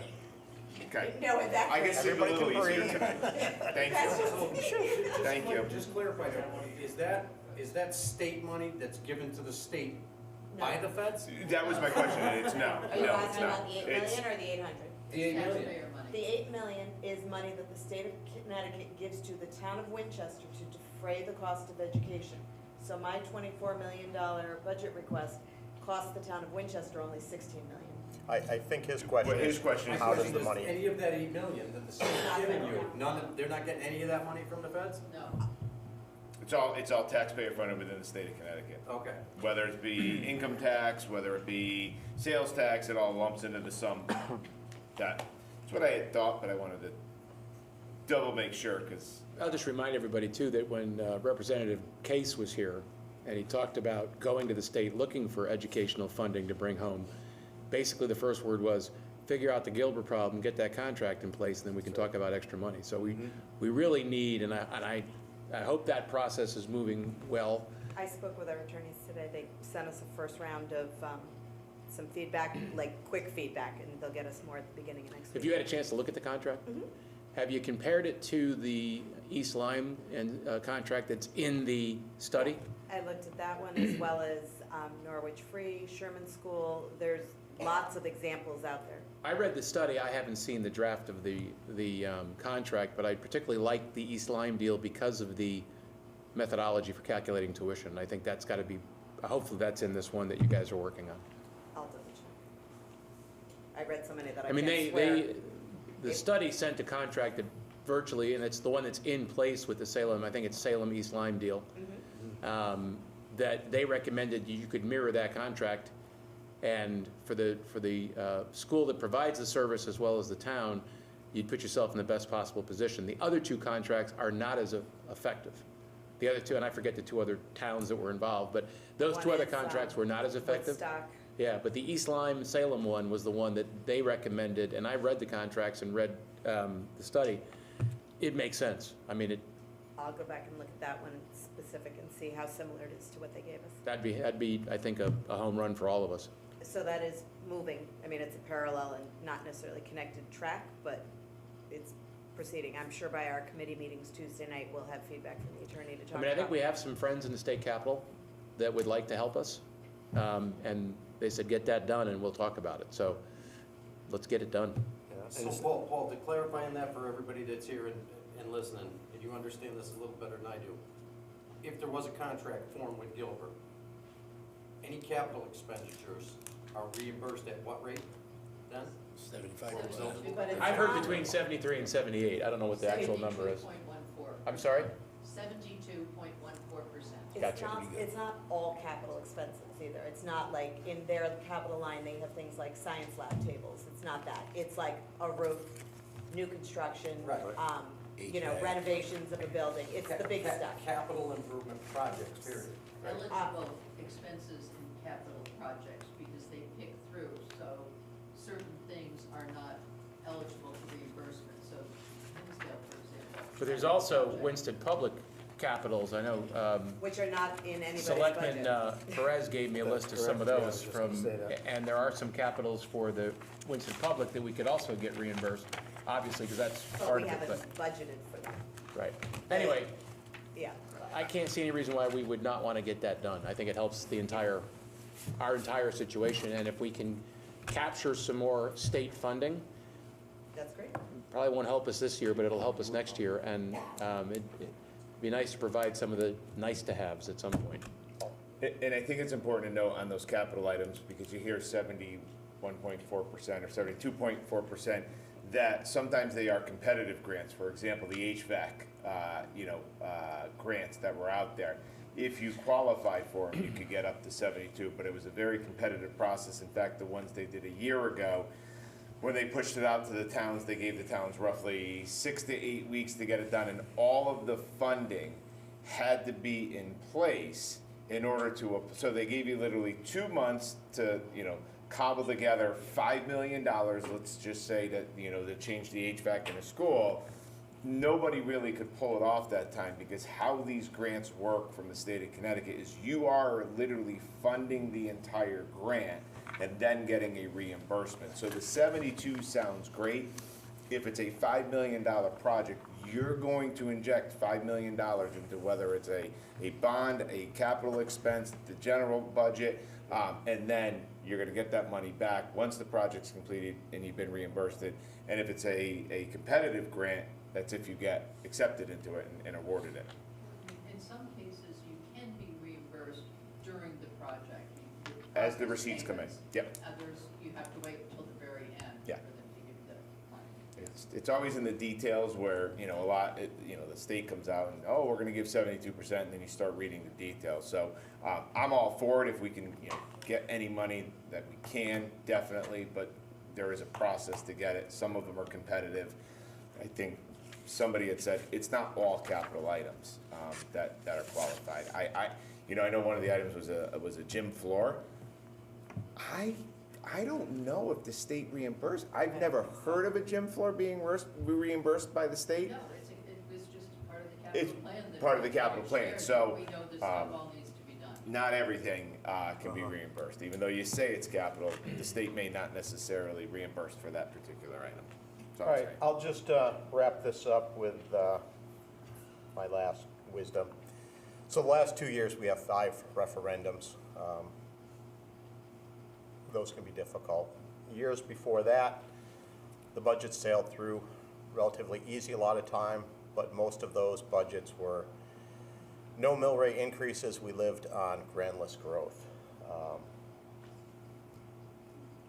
This board may think your budget is too high, they may think it's too low, but at the end of the day, it's up to the residents, not us, what happens. So it's very important that you get your residents to speak for you, for the town, because at the end of the day, we put the budget out there, but it's not our choice if it passes or fails. We're only 7 of 11,000 people. With that, can I have a motion to adjourn? Motion to adjourn? Second, Oh, wait. We didn't vote on it. You're Well, good. yeah, I just wanna set this we're up. at 3 o'clock in the morning, so we're all I set. just wanna set the deck for Monday, and possibly for our superintendent as well, of what you're expecting. We do have a regular Board of Selectmen meeting. We do have the agendas out. Obviously, it does say to discuss the budget and possibly act on. From my standpoint, we're still looking for ambulance. Foothill numbers, I think our mayor's gonna get it. The ambulance, we wanna look at their budget. Shared services, if the superintendent and I can obviously meet between now and Monday night, we'll definitely do that, see if we can come up with a number. You guys are obviously gonna look at insurance and I'll give you the email, so you have it. Yeah, you're already on it. So, I guess we'll take it in 2 seconds. Anything else on the town side that this board is particularly looking for? And then, Julie, if you wanna ask the question, so you're, I believe I'm coming back to you all with an answer on whether Brown & Brown is offering us a discount as well. The answer to your question, Troy, about annuities, I will look for the administrative dollars versus student facing, facilities spending detail, potential shared services with the town, and I will reach out to the teachers union president and ask her if they would like to freeze Probably their gonna get pay killed for stubs. that one. I will look